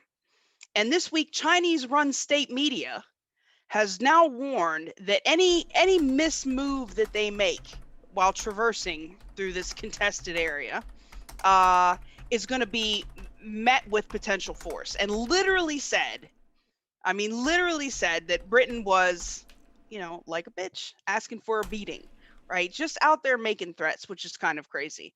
The editor of the state-run Global Times said that China would make an example out of any British incursion into any waters claimed by Beijing. Well, the problem is China claims all the waters. They claim all the islands. They're building new islands. They're claiming waters that are territorially defense zones from in other countries. I mean, it's a mess over there. They claim everything. But they're saying that they're going to be, wow. The strike group is traversing the waters there. Now they've organized some military ops that China is going to be having at the same time, and that if something just so happens to happen, they sail into the wrong waters while China's doing its war games and somebody gets hit, problems with them, right? Problems with them, which is kind of crazy. More on that, or do you want to move to the next one? Nope. I'll be quick. You can go to the next one. Oops. China expects Taliban to play an important role in Afghan peace. Yeah, remember, I think the last time, as a matter of fact, the last time we were live, I was talking about how there were there was a Taliban delegation in Moscow. Well, now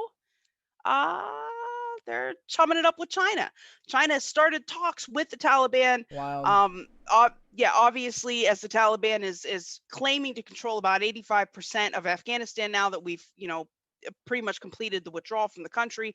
I mean, nobody wants to see the country fall into total shambles and chaos, but I don't think the resurgence of the Taliban was, on anybody's to-do bingo card, right? So what we're seeing is that now Russia and China, who do have an interest in the area, I mean, it's closer to their theater of operations, obviously, but they are actively engaging with the Taliban in the future management of Afghanistan. And what's crazy is we already know what it is with China.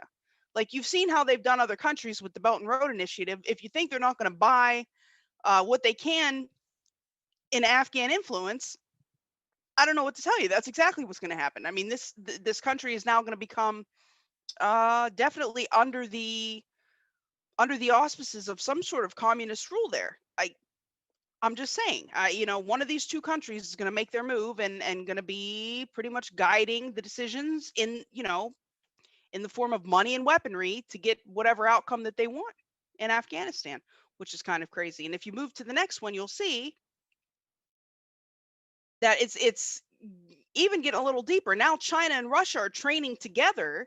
Wow. In counterterrorism operations. Now, granted, the training is currently going on in China, but China, you got to remember, China, what they're doing with the Uyghurs, they see Islamic terrorism as one of their greatest threats, right? In their country. That's what they claim. That's why they want to brainwash and re-educate all of the Uyghurs, right? So now China is hosting Russia for mass drills. They're running counterterrorism training together, saying that they're doing this so that they can work together in Afghanistan if and when the situation becomes that way, now that the U.S. has withdrawn from there, which is kind of crazy. They issued a joint statement this past week, stating that the Western Theater of Command of the China's PLA is going to join troops from Russia's Eastern Military District. They're going to have large-scale exercises. They're calling it the West Interaction 2021. They're training in China, but this is for joint operations in Afghanistan, which is kind of crazy. Well, on that note, that'll about do it for the black pill for the week. Yep. That's about enough of that. Nature Break. Of the puffin is a subtle affair. Woohoo! To appreciate the complexity of these movements, one must enter the mind of the puffin, like so. Oh, hon, I meant to tell you, last night at Pete's I rolled a full house, right? Oh. And I decided to go for it, Right. and I got a Yahtzee. That's so brave. Ready, hon. fam? That's I so always keep the odd numbers. Here we They go. feel so cozy. Oh, hold on. This puffin got some stuffing for your puffin muffin. You're so good at rhyming. Yeah, it just kind of happened. What are you looking at, hon? I kind of felt a tingle. I'll go get the laxatives. It's different. It's like, this puffin got some stuffing for your puffin muffin. Oh, I know what you need. You want to see some boobies? What, like right now? Sure, why not? This booty kitty got a cute booty. Let's take it off like we're on a race of booty. This booty kitty got a cute booty. Let's take it off like we're on a race of booty. I want to see boobies like I'm in a B movie. Got some stuffing for your puffin muffin. Just give me the beak now, you puffin freak. Thanks, Racing Ray. This puffin got some stuffing for your puffin muffin. Just give me the beak now, you puffin freak. This booty kitty got a cute booty. Let's take it off like we're on a race of booty. Boobies like I'm in a B movie. This booty kitty got a cute booty. Let's take it off like we're on a race of booty. Like we're in a B movie. This booty kitty got a cute booty. Let's take it off like we're on a race of booty. Like we're in a B movie. This booty kitty got a cute booty. Let's take it off like we're on a race of booty. Like we're in a B movie. So do you, should we? Yeah. Oh, that reminds me. I need socks and I need bin liners. Bin liners. To use while we're like, Yeah. you puffin freak. Yeah. Got a cute booty. Let's take it off Belushi? like we're on a race of booty. Boobies like we're in a B movie. And if you'd like to see the Puffin remix, Email. you can email at belushi1@protonmail.com and make that request. Belushi1 Again, that at was protonmail.com. belushi1@protonmail.com. If the mods could please post that in every single chat, that would be Rockfin, Foxhole, Pilled, Right. Twitch, DLive, and YouTube. Again, that Yes, was please. belushi1@protonmail.com. Tell him you would like him to get on top of that remix because we need that right away. Thanks, Phil, for the super chat. Thanks, Phil West of the Christophers. West. Yeah, for the can. Like Bruce said, love me some boobies. That's Yeah, right. That's right. Thanks, Redbeard, for the cookie. Gotta Thanks love a lot, it. Redbird. Appreciate your support, you guys. Yeah. So, by the way, Brookie had a Puffin Freak sweater. There was a bunch of people that had Puffin Freak sweaters. I'm so jealous, and I'm it's. Find the words, Alara. Find the words. Pull it in. Hi, Amethyst Cat. Good to see you. So, it's great. It's got little things. It's got and the Space Force News fanny pack. It has like what? Deep Stank Pickle. I know you're not hating on the Puffin song. Somebody just hated on the Puffin song? Hated Oh, you gotta on be the kidding Puffin me. song. Oh, well, it doesn't matter. We don't care. You know. Yeah, we could care less. So, Give me the beat yes, now. Full Metal Alchemist. I said belushi1@protonmail.com. Thank you so much for posting that. We need to really let him know how much we need that remix. Yes, let him know. because we really also need any complaints or questions. Right, or any get directed complaints to- about the Puffin song, you can send those also Complaints to about the Belushi1 Puffin song. to Belushi1 at protonmail.com. Anything Puffin related, except if you need Anything. except if you would Everything. like a Puffin hoodie or a Puffin shirt, you can get those from the store. Yeah, the 1 Foot and 5D merch Right. store. But right? everything else goes to Belushi1 at protonmail.com. That's Thank you right. so much, mods. You guys are amazing. Really appreciate it. All right, so Are we on to science? we're on to science. Science! That email's done, Bruce Banner. That email of his is completely done. He's going to have to make a new one. But he knows that. He loves it. He loves it. Sore. Okay, so chimeras, guys. Chimeras. Chimeras? They don't Chimeras. say chai?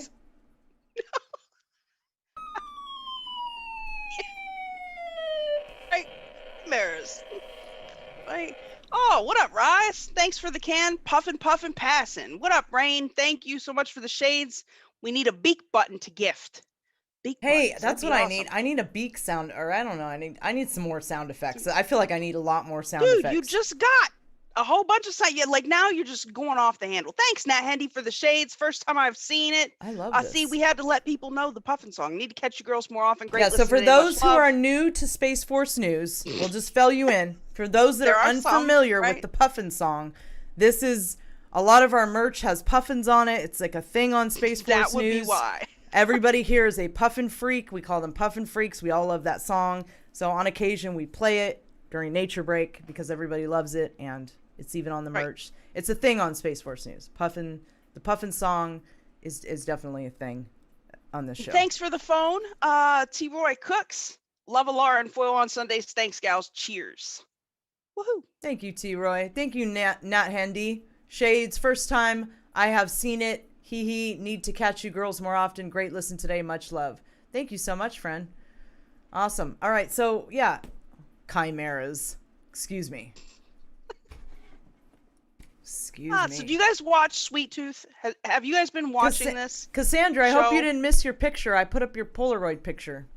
I can't. Yeah, it was beautiful. I'm missing a whole lot of pictures though, but I didn't take any pictures. But I have a few. Not many, but I have a few. Not many. So who watches Sweet Tooth? Okay, shut guys? up, Alara. Okay, I'll shut up now. Make me wave, gulp, gulp, gulp, my wand at you. Yeah, so this is kind of crazy, though.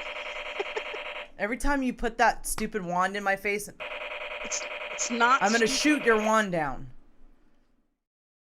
right?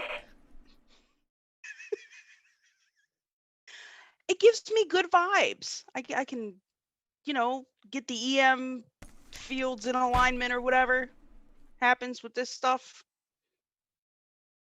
Go ahead. Are we gonna Oh, talk no, about? no. Go ahead, Are we Alara. gonna I talk see you about waiting. chimeras? Are we gonna? Let's talk about chimeras, Foil. Let's do it.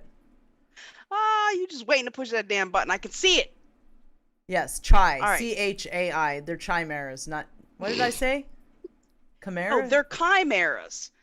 You said Stop confusing me. Stop it. And then you get them going, and then when they start going, it's over with. Right, done, dotted. Right. Yeah. So for those of you that don't know, there's a show on Netflix that somehow manages to weave together, I don't know, some crazy virus, and then you've got these babies that are being born. If you scroll down, Alara, actually it shows some of the weird pictures, right? Some of these Oh, babies that are man. being born, I know We know what this is. that they make them look super cute or whatever. Like, they do look super cute. Let's just, but it's Netflix, dude. In any case, Nobody it's should opened even up- have a Netflix account anymore. Nobody that hangs out on this channel. Just I saying. don't watch. I mean, everybody Star has Treks free on will, there at all. but I'm really hoping that no one that hangs out on this channel even has a I- Netflix account anymore. I also don't order from Amazon either, Alara. Do you have a Netflix account, Foil? No. It's where I watch the old Star Treks, dude. What am I supposed to do? Find another way. Like, we have to start. Like Amazon Prime. We have to Amazon start Prime being Video? about stop with this luxury of modern life stuff and start being about our principles. I'm just saying. Like, I love you, Foil, but we have to start being about our principles, man. You wish you had a shotgun button for me, huh? You wish you could shoot me right now, but you can't. You can't shoot me. Only I can shoot you. You can wave the wand at me, though. You can put the intention to shoot me in the wand because it's organized. I'm trying. Right? So, look, I see human animal hybrids. No Netflix, Look at all these great people that canceled their Netflix. I canceled Netflix as soon as Cuties was released. Oh. Thank you, Bruce Banner. I did appreciate it. High five. When Cuties was released. Thank you, Ohio Kimmy. I wish I could thank every person that posted that they don't have Netflix. That's great. Deep Stank Pickle said, "Now I'm the sidekick." Is this because of my Netflix account? This is unfair. I'm getting attacked. I mean, what do you watch? You don't even watch nothing. I don't watch. I watch the Foxhole. I also watch the Foxhole. Good Lord. I watch. I don't even Damn, watch. man. I don't even watch YouTube anymore. I watch the Foxhole. Oh, No, but played me, yo. okay, every once in a while, there's some shows that on YouTube that, and I do okay, and I'll admit I do watch Amazon Prime on the TV See? once in a while. Only because there's certain like Gaia shows I like to watch. Why don't you just order Gaia? I did on my TV through Amazon. I don't know how else to do it. See, you could have just downloaded the Gaia app directly and paid them directly. The Gaia app? How do you put a Gaia app on your TV? You can download apps and shit onto your TV, dude. You can? Well, I didn't know. I don't know. I'm not technologically savvy. I don't know. But yeah. So I watch an occasional Prime show, an occasional Netflix What about show. Hulu? Are we cool with Hulu, guys? I spend 90% of my online time on Foxhole or Rockfin. Hulu? Is Hulu okay? I don't know. Are we cool with Hulu, guys? I don't know. I mean, if we're cool with Hulu. Are we cool with Hulu, guys? I don't know. Are we? I don't know. I had Gaia directly though. At some point, you can go right to Gaia, whatever it is, .com and sign up there, and then you can download it like through the Play Store directly to your phone or to your TV or whatever. Okay, I better shut up. We are never gonna get through this show. All right. In any case, so on Sweet Tooth, we It's see already these human animal hybrids, 7:34. right? Oh my, go ahead. Bruh. Yep. Mhm. I'll be quick. I'll try. It's to be not quick. your We can cut fault, out it's some of my these fault. Articles. It's my fault. It's our fault. Anything that happens. It's your is fault that our you still have a Netflix account. It's my fault that we're running late today. Love you, Foil. So there's a problem with human animal hybrids, but is this a thing, guys? Are we talking about hybrids? Are we talking about chimeras? Are they the same thing? Are they different? Well, this sounds like some crazy shenanigans, but but some of these things actually exist in real life. And I know we've covered quite a bit of it on this show, as a matter of fact. So a hybrid is when you've got a sperm and an egg from two different species, right? Like if you fertilized, like a mule, for example, right? A mule would be a hybrid, right? They've got mixed DNA. Now a chimera do What not about a have beefalo? What? Have you ever seen a beefalo? Did you know they exist? man. You've never No. No, they're for real. They're real. They're half Cow cow. buffaloes? They're cow buffaloes, and they're called beefalos. Those would probably I be promise hybrids you, then. those are hybrids. Okay, continue. Those would be I'm sorry. hybrids, Okay. right? You've got, you've got a combination from two different species. Now, a chimera is a little bit different, right? A chimera doesn't have this mixed DNA in every single cell. It's an organism that has cell populations in its body that come from at least two different zygotes. Like, for instance, you could have cells from the same species, or they could be cells from different species. Now, we've seen crazy experiments going on, in China and Japan for sure, but also in the United States. They claim to be studying like organ transplants or trying to treat disease when they do this. But everybody laughs when Alex Jones was talking about like monkey human mixtures, He or wasn't what kidding. were some of the other ones? No, they've actually done this. They do. Pig human mixes. They've been yes, doing this. they've been doing this.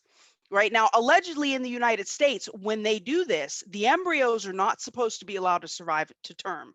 Right? They're supposed to be, done dotted after a certain amount of time, so that, I mean, How much for ethical time? reasons. Well, they don't let them get to term, right? They don't let them be born. But right. Still. But that doesn't matter.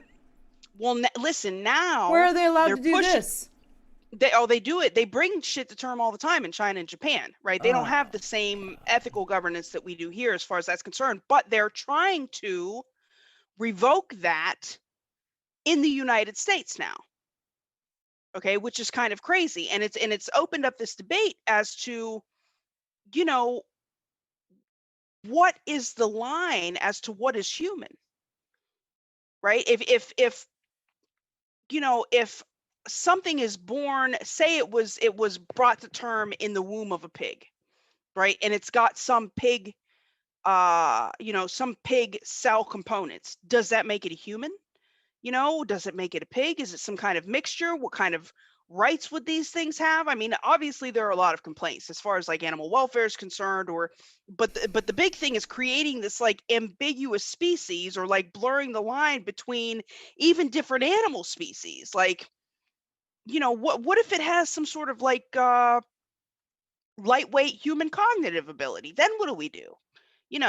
I mean, but they are definitely making these things. It's not quite as defined as in this movie, or as in the show Sweet Tooth. Like, not at all.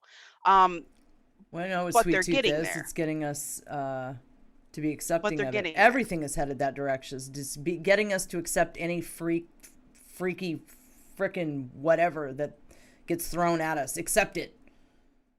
Mm-hmm. It's getting us to where absolutely. they're trying to make the population where they don't see anything as freaky, both sexually and when it comes to stuff like this.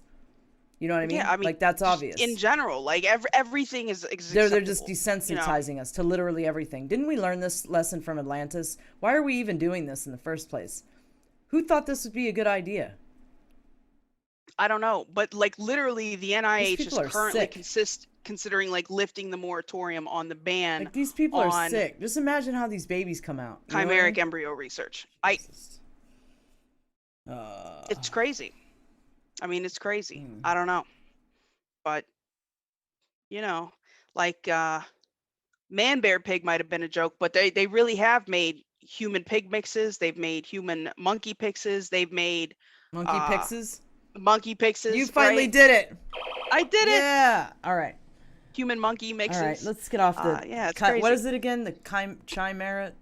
Chimeras. Chimeras. Why kept like Chimeras. They keep messing me up in the chat. They'll put chai and mess me all up because they already know I'm an easy target. I'm an easy target. All right. Look at him with his little. Physicists explain how the brain might connect to the quantum realm. Right. Love so this stuff. yeah. So this is kind of interesting. As you know, Alara, Roger Penrose had. Yes. Yeah. I do know we about Sir Roger Penrose. Yeah, see, look at that. Ta-da. As you know, right, Roger Penrose had. Where did I find you? What? I picked you up on Twitter. Yes, you did. You found me in the depths of Twitter. Roger Penrose had put forward this theory that the brain was literally connected to the quantum realm quite some time ago. Okay. Well, now, Thirst for Knowledge gave us a cookie, said the Puffin song stuck in my head for the rest of the night now. Congratulations, you have been initiated into the space. Welcome. Right. You have been initiated now, my friend. Thank you, Miracle Thank Girl. you, Miracle Girlie. Go ahead. Those who know cannot sleep. Absolutely. Well, in any case, I'm losing my train of thought okay, here. I'll So now, stop. No, it's okay. So now they're trying to work out the details of their theory of quantum consciousness, right?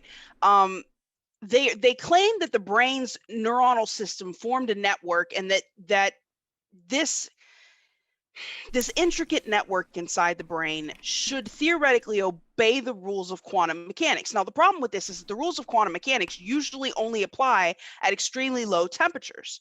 Okay, so most scientists were like, this couldn't possibly be the case, right?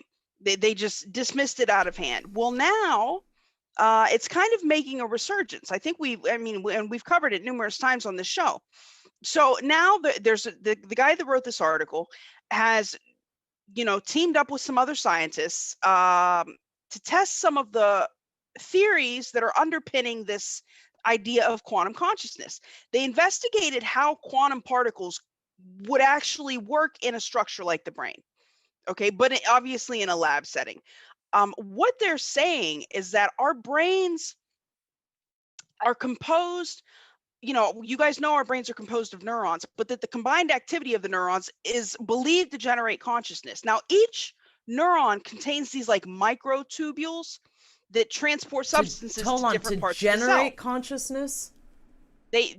Yes, their theory is that the working together of the neurons is where consciousness arises. Now, these are the scientists, guys. Now, Penrose had a different kind of feel on it, that it was one of the prime forces of the universe, that consciousness was in and of itself a force. Yes, I tend to agree.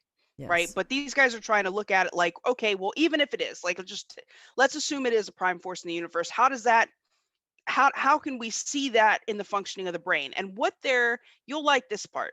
What they're suggesting is that actually, these microtubules are structured in a fractal pattern, and that the fractal pattern itself is allowing these quantum processes to occur, right? And we see fractals in nature all over the place, right? They're in everything. And we see fractals in the quantum realm also, right? Which is kind of interesting. So, their theory is that the fractal pattern of these microtubules actually allows for the arising of consciousness. What are we laughing at now?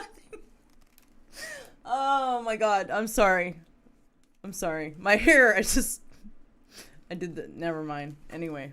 Look at you, right? I see it. It's out of control today. Go ahead. Yeah, so I mean, these would be fractals that abide by the laws of quantum physics, and maybe that this is where they could try and prove this theory of quantum consciousness. So I guess we're just going to have to wait and see. Now, they've done some interesting experiments, and obviously they haven't released all of their research yet, but I think it's something that we're going to have to watch. Hey, above average Patriot Joe. Good to see you. Hi, Joeful June. What up, fam? Right? Above average Patriot Joe. Patriot Monkey Q. Ashley, Mel Tulip. Deep Stank Pickle. Wow, that's quite a name. Right. Cassie Parker, Desert Fire, Carrie Lake, True Seeker. Okay, so where were we? Yeah, I agree, though. Consciousness is activated through the brain, as Cassie says. Yes, I think it's a prime force as well. But they're trying to figure out, these are scientists, guys. They want to see math and numbers and stuff. So this is how they're looking at it. And it is interesting that they're looking at the fractal nature of the microtubules. I mean, we have fractals in our lungs and elsewhere in our body. Our circulatory system tends to follow a fractal pattern. It's just, this is more evidence of intelligent design, Alara. He's written his mark on everything. Yeah. Absolutely. Yep. So, our creator is amazing. What is this one here? Varda. Yeah, so the SpaceX startup Varda, founded by SpaceX and Founders Fund veterans. Remember, we just heard about the Founders Fund. Yeah. In the Neuralink funding, they donated money. All these guys are tied together, right? So they aim to build factories in orbit. Basically, they don't have any brand new ideas. What they want to do is just get materials that they've processed in space and be able to shoot them down to wherever they need to go on Earth. They've got a bunch of funding for that. We can go to the next article. That one's not very exciting. Okay. Breaking memories actually involves breaking our DNA, study shows. I was just talking about this. As a matter of fact, on Jay Bell's show, we were talking about MK Ultra and some of the techniques they use to create the alters in people. This is actually a really interesting article. Yes, making memories actually involves breaking our DNA. Okay, what they found was that fear and trauma create actual breaks in, they call them double strand breaks, right? DSBs that happen at a much more serious level when there's fear and trauma than at other times. And what they found was that the more fear, the more trauma, the more double strand breaks. I mean, literal breaks in your DNA, right, in your brain. That this is how the memory is written. That the more breaks that are there, especially from, and they of course were testing this on mice, their fear response and their trauma response to see how many breaks they could map in the little mice brains. That the more breaks that a person had from fear or trauma, the more degeneration occurred in their memory later in life, which is interesting. Say that last sentence. The more double-stranded breaks that arose from fear or trauma-based impressions, the bigger the neurodegeneration and memory degeneration was later in life. Interesting. Crazy, right? Huh. Interesting. Yeah, it's kind of creepy, but it's something worth thinking about. Inside NASA's jaw-dropping plans to fly to Titan, burn its lake, and bring home the origin of life. Yeah, when I first saw that, I'm like, man, they're gonna go flying other places and just setting stuff on fire. No, this you know, it's NASA. So I mean, what are we gonna say? Just a second. Thank you, Be the Light, for the cookies. Cookies for the quantum. Thank you, Be the Light. Appreciate that. Aw, thanks. Go ahead, Foil. Sorry. I missed that.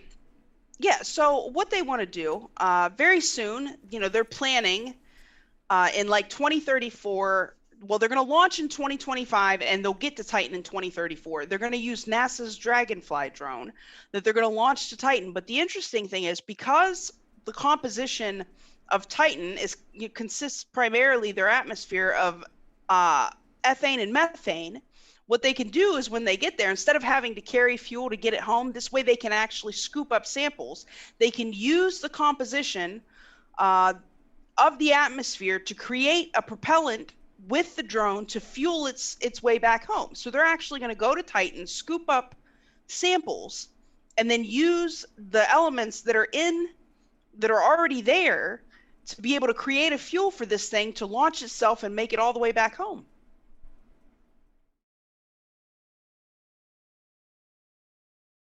Alara? Yeah.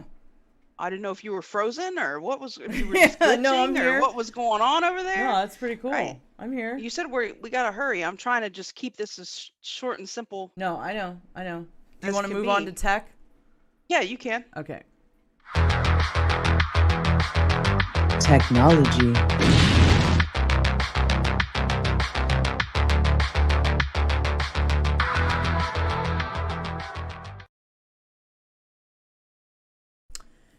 The VBAT vertical takeoff and landing drone. Thank you, Belushi, for the cookie. He says, yes, our panel is fire. Which panel is he talking about? J-Bell. On the J-Bell show. I was Oh, doing from the show before this earlier? one. Yeah. Mm-hmm. I caught was a few minutes of it. I was doing a bunch of prep for the show, but I caught a few minutes of it. Yeah, it was awesome. So this thing is kind of interesting. If you scroll down a little bit, you can see it's very differently shaped than the drones we normally see. And as a matter of fact, they've got a little 1-minute video if you want to click on it while I talk. I don't think there's any actual like audio to it. Right here? I don't know if that one's it. Go ahead, click that one.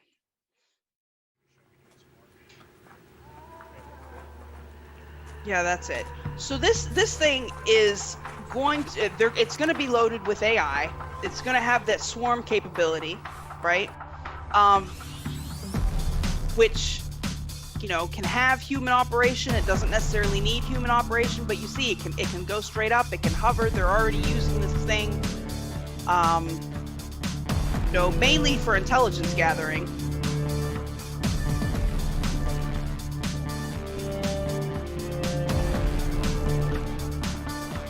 That's kind of creepy though, right? Dude, all of it's creepy. Skynet in general right? is creepy. It's what isn't creepy nowadays? The program it runs on is called Hive Mind. Yeah, some of that. Thank you, Kaboomer, for the shades. Appreciate it, friend.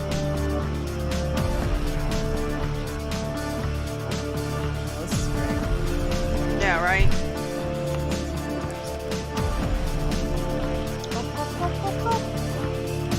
It can hover. You know, puts itself back into a vertical position and can Like just one hover of there. Elon's rockets. Yeah.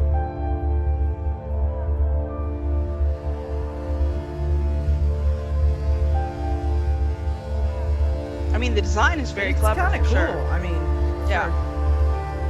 for Skynet, it's cool. Right? I mean, these things could be used, anywhere in cities, like monitor people. I mean, obviously they That's say where they it's use it going, for we like, all- we know that's where it's yeah. going, so. But so that's interesting. All right, so let's see where are we at now. We are at Oh, FDA the big allows news. first human testing of brain chip implants, but not Neuralinks. Right.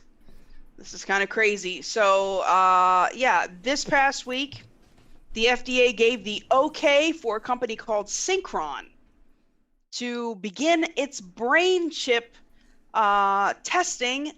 The product is called Stentrode, right? Now, this thing doesn't get implanted through your skull like Neuralink would be, right?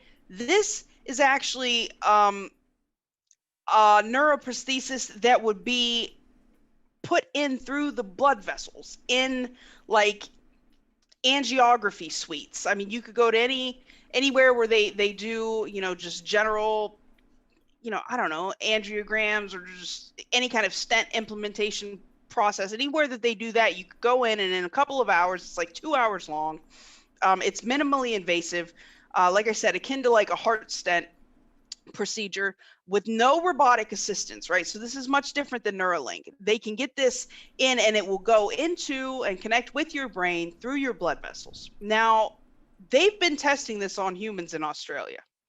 And of course, these people, they admitted that they wanted to try this for like people with paralysis and other, sorts of disabilities, but they openly admit that their primary goal is what they call whole brain data transfer, which is exactly what it sounds like.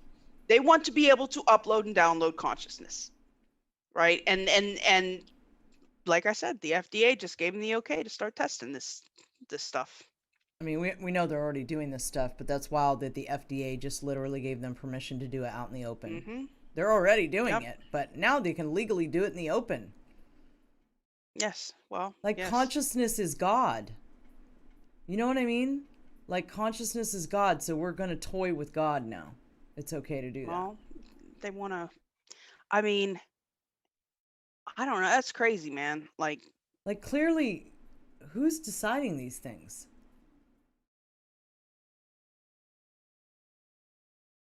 The technocrat overlords. Yeah, but it's the overlords telling them what to do? The archons. We gotta get rid of the archons. All right, so where are we now? Let's see. We gotta go quick with this. DARPA is working on nuclear-powered armed attack spacecraft. Yeah, buddy. Of course, DARPA, of course. Right, DARPA, of course. Woo. I wonder we've talked a couple of times. If we talk smack for like the next 30 minutes about DARPA, I wonder if the screen will zero out. If everything's going to glitch out, of course it will. Mm-hmm. Of course it will. DARPA loves us. DARPA hates me. Sorry. I love you too, DARPA. But we've talked a couple of times on here about how they're trying they're trying to make these smaller nuclear propulsion like drives.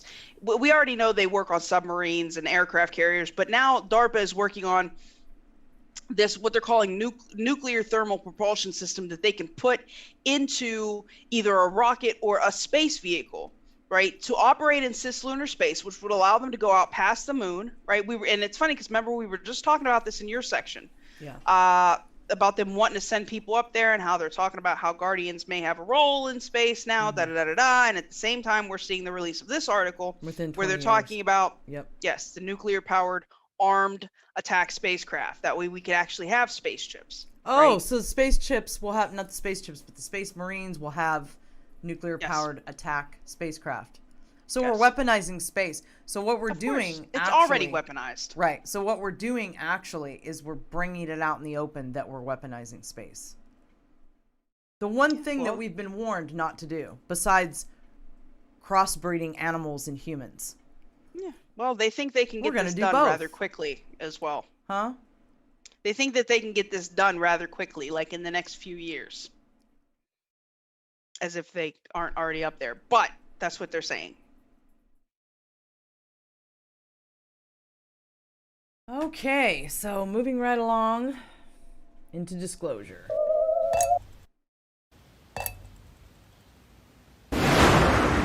Disclosure. Not much going on in the realm of disclosure, my friends, except for Avi how do you Loeb. pronounce his name? Avi Loeb. Some of our questions about the existence of UFOs and extraterrestrial civilizations could be answered by a new international research project led by Harvard University. The Galileo project, led by Harvard astronomy professor Avi Loeb, will search for a record of alien civilizations capable of technology surpassing what we know on Earth. It will use telescope observations, missions that send cameras into space, and more. Given the recently discovered abundance of Earth-Sun systems, the Galileo project is dedicated to the proposition that humans can no longer ignore the possible existence of extraterrestrial technical civilizations, also known as ETCs. The project comes on the heels of the government's report on unidentified aerial phenomena and interstellar object Oumuamua that entered our solar system in 2017 as reasons to search and confirm the presence of ETCs. Loeb told USA Today that the idea for the project is that in the future we will find more objects from interstellar space, and those that look peculiar we should follow up by sending a camera on a space rocket that gets close to them and taking a close-up photograph. Those military personnel and politicians that talk about these unidentified aerial phenomenon were not trained by scientists, and it's sort of like asking the plumber to bake you a cake, Loeb told USA Today. We should not ask them to figure out what objects in the sky are all about. That's the job of scientists. The team, which includes professors from Princeton, Cambridge, and Stockholm universities, will study existing and future astronomical surveys along with artificial intelligence to identify interstellar objects that defy current scientific explanations. So I'm glad to see he's on board. At least there's someone in academia, that's yeah, I mean, he came when he came out and said this initially, it was, risked his own career. I mean, he's already widely respected, but he got a lot of mocking from his compatriots until recently. Yeah, poor guy. So this was the weird. Here's the article about the UFO. Oh, here's the video right here. We can watch the video. It's interesting. I also don't think it's a drop of water. And they do shapeshift, the UFOs. How they do it, I couldn't tell you. And there's plasma craft too. So, I mean, that could be a plasma beam. Yeah, it could.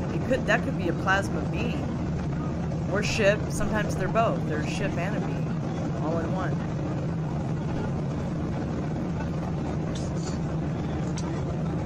I don't know. We'll see what they think. What do you guys think?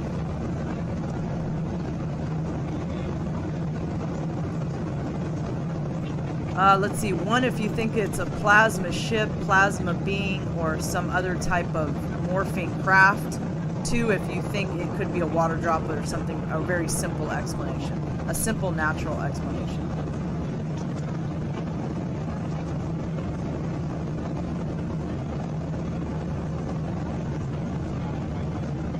LA Addict says it looks like an angel. You're not the first person to say that. A lot of people have said that it looks like an angel. I mean, think that's what possible up, LA too. Addicts? It's definitely possible. It's definitely possible. The passenger told the conspiracy theorists that the UFO flew alongside the plane, which could have been traveling 500 miles per hour, tens of thousands of feet above the ground. What Hinckley captured is unbelievable. Watch. What are they Look. saying in the chat, Foil? They there's think a it's some sort of plasma being. A plasma being? Looks like a majority of people think that, yes. Hi, Jace. Good to see you. The passenger told the conspiracy theorists the UFO flew alongside the plane, which could have been traveling 500 miles. I said that. In the footage, a white illuminating object can be seen changing shape while traveling alongside the plane. The outline of the object changes from the shape of an aircraft to a Y-shaped figure. The YouTuber claimed the object caught on camera could be a plasma-based life form. So it looks like we're not the only ones that think that that's what it could be. So what's this right here? Something you sent about the Black Knight satellite. So I want to play this. Just a quick for those that are unaware of what the Black Knight satellite is. Why isn't it playing? I don't know. Oh, that's not cool. It's not playing. Uh-oh. I hope all the TikToks don't do that. Here we go.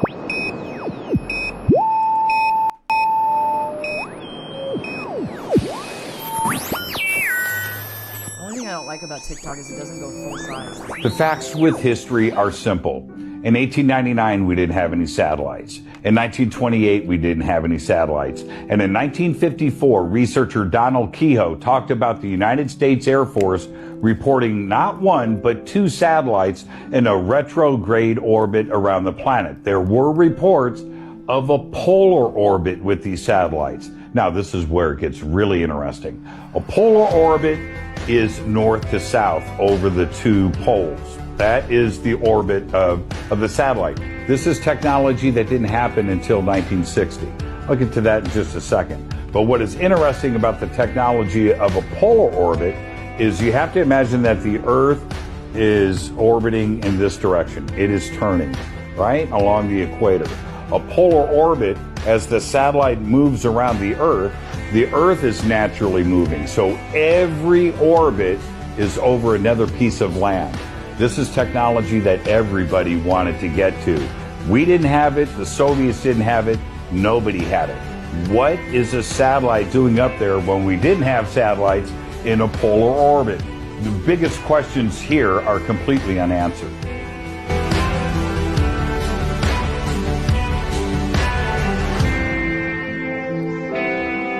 So, what did John tell you about? Oh, can we not talk about? We can talk about that. Oh, right? no, I mean, I had put it that it was sputtering out signals that some people were actually receiving as downloads. Tesla might have been one of these people. If you remember, NASA tried to convince everybody it was a space blanket. Is it benevolent or is it? That it was just very, very old, and that every time we tried to approach it, it would move away from us. Is it sending positive signals or is it sending negative signals? It was just sending out information that there wasn't, it wasn't. But was it of a positive or nature, a service to self, or a service they to don't others? know. It was reporting back to something that it had been collecting information for probably 30,000 years and sending it off, reporting to something. But now it was dying, in effect, and just kind of sputtering out and shooting this information out. Dying, and people were actually getting it. That's dying, the Black Knight satellite?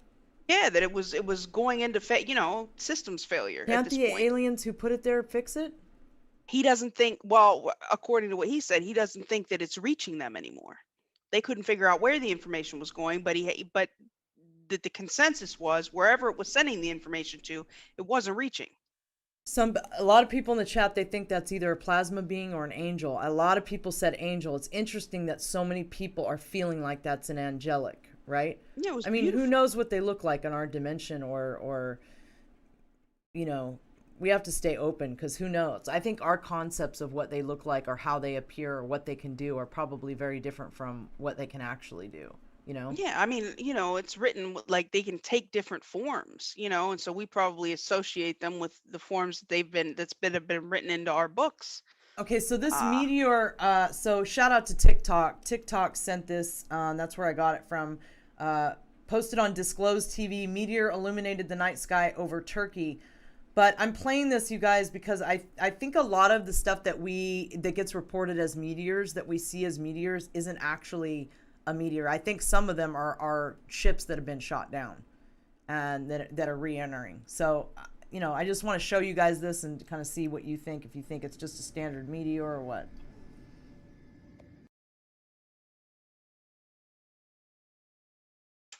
I don't know. Maybe there's some people in the chat that have seen meteors up close, have seen this happen before and know exactly what they look like. But I really do feel that a lot of what we're told are meteors are not actually meteors. It's something that's been, potentially shot down, re-entering the atmosphere. But I don't know. That was bright. Maxinon says she's got some UFOs for me. Oh, great, Maxinon. Please send them to me. We love UFOs. And maybe Foil, one of these days, will go and get the UFO footage off her phone. I gotta go to town anyway. Okay, so yeah, that about sums up the where are we? Okay, so this is the Brazilian UFO incident. Now, I had seen, you sent me this, Scott had posted this. I don't know what to think about this, because we'll see what you guys think out there, because it seems legit to me, but if it is legit, this is crazy. You is this one of the ones that I sent that you told me you thought was CGI? No, dude. I never said this one was. Oh. You know, and this one's pretty nutty. Para aí, Rafa. Para aí, velho. Não dá pra ver. Pera aí. Tá tremendo muito, cara. Para aí, Rafa. Para aí. This was good. This one's nutty. This is legit. This is wild. Yeah, I believe this one. Caralho, velho. Puta, onde que tá agora, pô? Olha lá, olha lá. Rise of Tire says John Blanco psychic viewed the dark satellite and said it's negative energy reptilian satellite. Véi do céu. Falei que eu tava vendo alguma coisa. Lá do teu lado, lá, pô. Nem 4 horas ainda, velho. Dá tempo de ir pra Lençóis e voltar pra Bauru ainda. Olha isso, velho. Olha isso.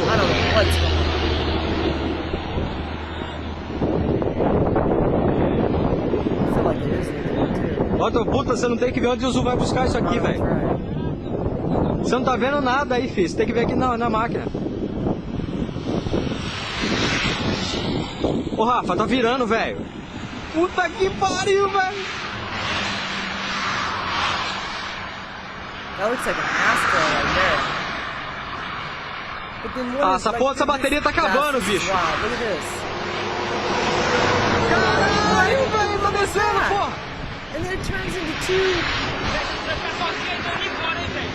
Pera aí, para de ser medroso, caramba. Puta que pariu, bicho. Yeah, I'm telling you, I believe this. Caralho, velho, tá descendo. Pô, essa bateria tá acabando, bicho. Caralho, velho, tá descendo, pô. You know what? If this is legit, Foil. Essa porra dessa bateria tá acabando, bicho. How do these go from crafts to like all these multiple dots and then they take off and all that kind of stuff? We're going to show some of that right now. But like the technology that does that. But in this one, you could clearly see it go from a ship, a physical craft, to two energy balls. We've seen numerous videos where they're spitting out other little balls and... Right. Okay, so let's show some of those right now. Thank you, Max, for sending those to the Discord. So, this planet's nuts. All right, so what do we got here? We got some more of those. Yeah, I think this one turns into multiple.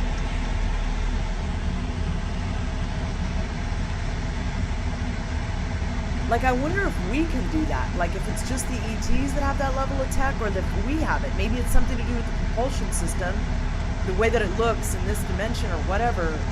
Like, maybe. I wonder if we can do that, and what it must be something about the technology that looks that way. Like, it's like, you know what I mean?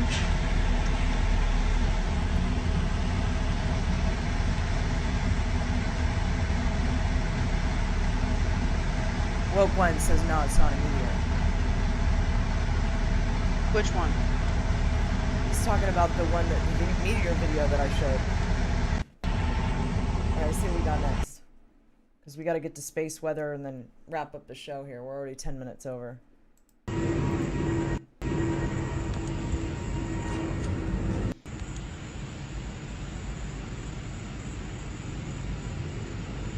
It's very similar to the last one, this one here.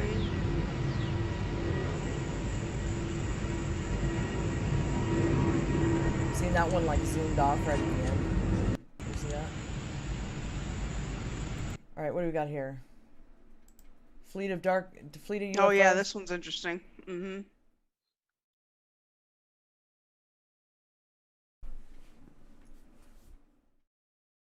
They come off to the left. You can see it better when they do the inversion here. I saw some other footage with ships coming. Oh, that's clearly something coming. Oh man, look at that. Oh, come on, man. I think that one was from Reddit. Wow. It's a whole fleet. That one in ESETI was wild though, Foil. They were in formation, my friend. Like, you see how this one, they're like just sporadically coming out, but there's a whole bunch of them obviously flying together. The one in ESETI, they were in formation. Like a literal formation, like flying together. It was crazy. I've never seen anything like that in my life. That was wild.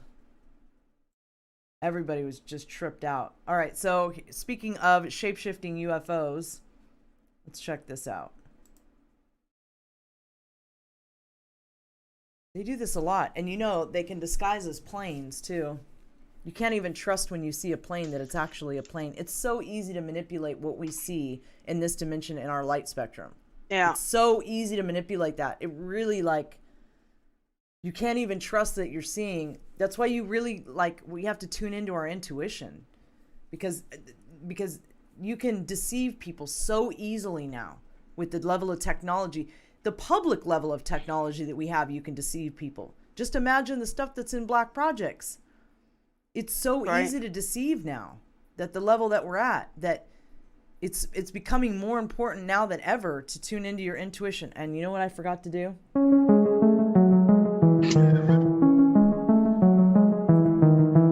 Oh my gosh, dude. Unidentified flying objects.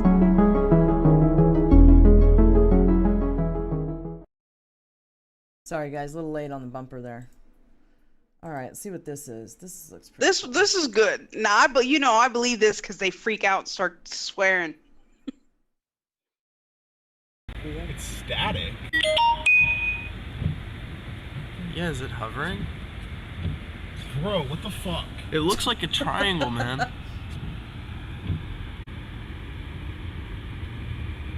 Wait, I'll try to get a better look He at gets it. he gets a good clear shot of it here in a minute. Stay here. Bro, what So, the fuck? Solar Flash out in the chat says, Daryl, a super soldier interviewed on Journey to Truth, said that if you see something like a meteorite falling from the sky, it's because the Tijetan mothership shot it down. So again, ships being shot down. This happens a lot. They just tell us it's a meteor. There. What? What the fuck? What the fuck? It's not changing perspective. What is this? Doesn't it look like a triangle, man? Yeah, I don't. It looks so fucking close, though. I don't get it. Yeah, that's wild, whatever that is. Hey, White Hat. Thanks for the can. That's wild, whatever that is. Wait. Hi, White Hat. Thank you for the can. All right, so what do we have left here? Oh, we're done. We just have space weather. Oh? All right. What? We're doing space weather a little bit different tonight, you guys. It's going to be, I'm just playing, she's trying it out on TikTok, so it's on YouTube. I don't have to play it directly off YouTube, so let's hit the space weather.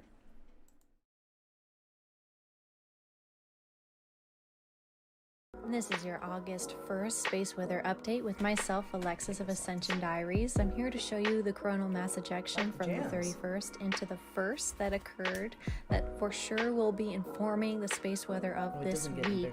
And we've been having quite a few of these over the last week. So here is some impact of that happening currently. Here it is at 3 p.m. Pacific Standard Time. Here's the predictive model of this energy coming out of the sun. It's moving away from Earth, but earlier this week the predictive model was pushing some CMEs right towards us during these days, if you see the top left there. So keep your eyes open this week. Here is a solar flare that just kind of disappeared off the charts. Here is the Quick Schumann Check app. We can see there was some 0 to 40 amplitude moments over the last 24 hours. And that amplitude only hit up to around a 41 at its peak and a 20 in between. But here we are. Here's some evidence of Italy also over the last few days getting some impact here, which would make sense because I have been watching the sun really be giving it to us. And if you want to hang out, come out this August 26th, 7th, 8th, and 9th in the Unicoi Resort there in... Oh. That was brief. Yeah, well, TikToks are only supposed to, I think she only did, what, a minute? They're supposed to be, they can go up to 3 minutes, but... Yeah, I guess she's trying it on TikTok now. All right, let me check the Cash App real quick, and then I haven't done this in a week. 2 weeks. I don't see anything popping up. Okay, I don't see anything popping up on the Cash App. All right, so let me release the scratching and release the lemons. As far as upcoming shows, you guys, let's see. Alien Abduction. So Conspiracy Couch will be back this Thursday at 7:30 p.m. Pacific, 10:30 p.m. Eastern. Although we were going to kick it off with the Alien Abduction episode with Scott, but he's out of town right now. So we will be starting off next week with NASA. We're going to be doing NASA on Conspiracy Couch. That is going to be a load of fun. I think that's going to be a great subject to take on. So we're going to love your calls on the subject, you guys. Open to everything. We are going to talk about how NASA lies and why they lie. And we're going to go full woo. Never a straight answer. That's right. Alien Abduction with Woke Societies will be the following Thursday after. We are going to be doing Conspiracy Couch now once a week. So, yeah, by popular demand. Here we go. What? Let's see. Let me release the lemons real quick. Can you, Foil, you want to announce the other shows that are coming up? Yeah. Hey, tomorrow night at 7 o'clock Eastern, I will be on with the cult leader himself. Methods is going to come and hang out with me. I'm going to ask him all kinds of random, crazy questions. Stuff I'm sure he's never been asked on any other channel. Yeah. So please come hang out. We're going to make sure of that, aren't we, Foil? Yes, we are. Please come hang out. Yeah, tomorrow at 7 Eastern. You guys already know on Fridays you can catch Conspiracy Theory Trivia on my channel. You guys know where I'm at. Me and Tyler Koala. That's always a load of fun. What else? Did I have something else I was supposed to be talking about? I don't know, Foil. I have to check my list as soon as I'm done with this. All right, I think that's it. Okay, so let me dump the chest here. All right, lemons are going out on D Live. Distributing rewards right now. There you go, guys. There's your lemons. Let me read off the gold pills, too. Oh, I got to release the scratching. My bad. Let me go release the scratching. I totally forgot how to release the scratching. What? Click release lotto. Oh. In the I've gold been away pill from the section. technology for 2 weeks, Foil. Oh, now it doesn't want to load. Really? Now it doesn't want to load. Hold on. Let me go over here and do it. Try to do it at least. And yeah, Tanette, I love believing just random shit. You know, that's why I totally believe it. Okay. Absolutely. Let me see believe if it. it'll let me do it over here. All right. Release lotto tickets. Here you go, guys. Here's your scratching.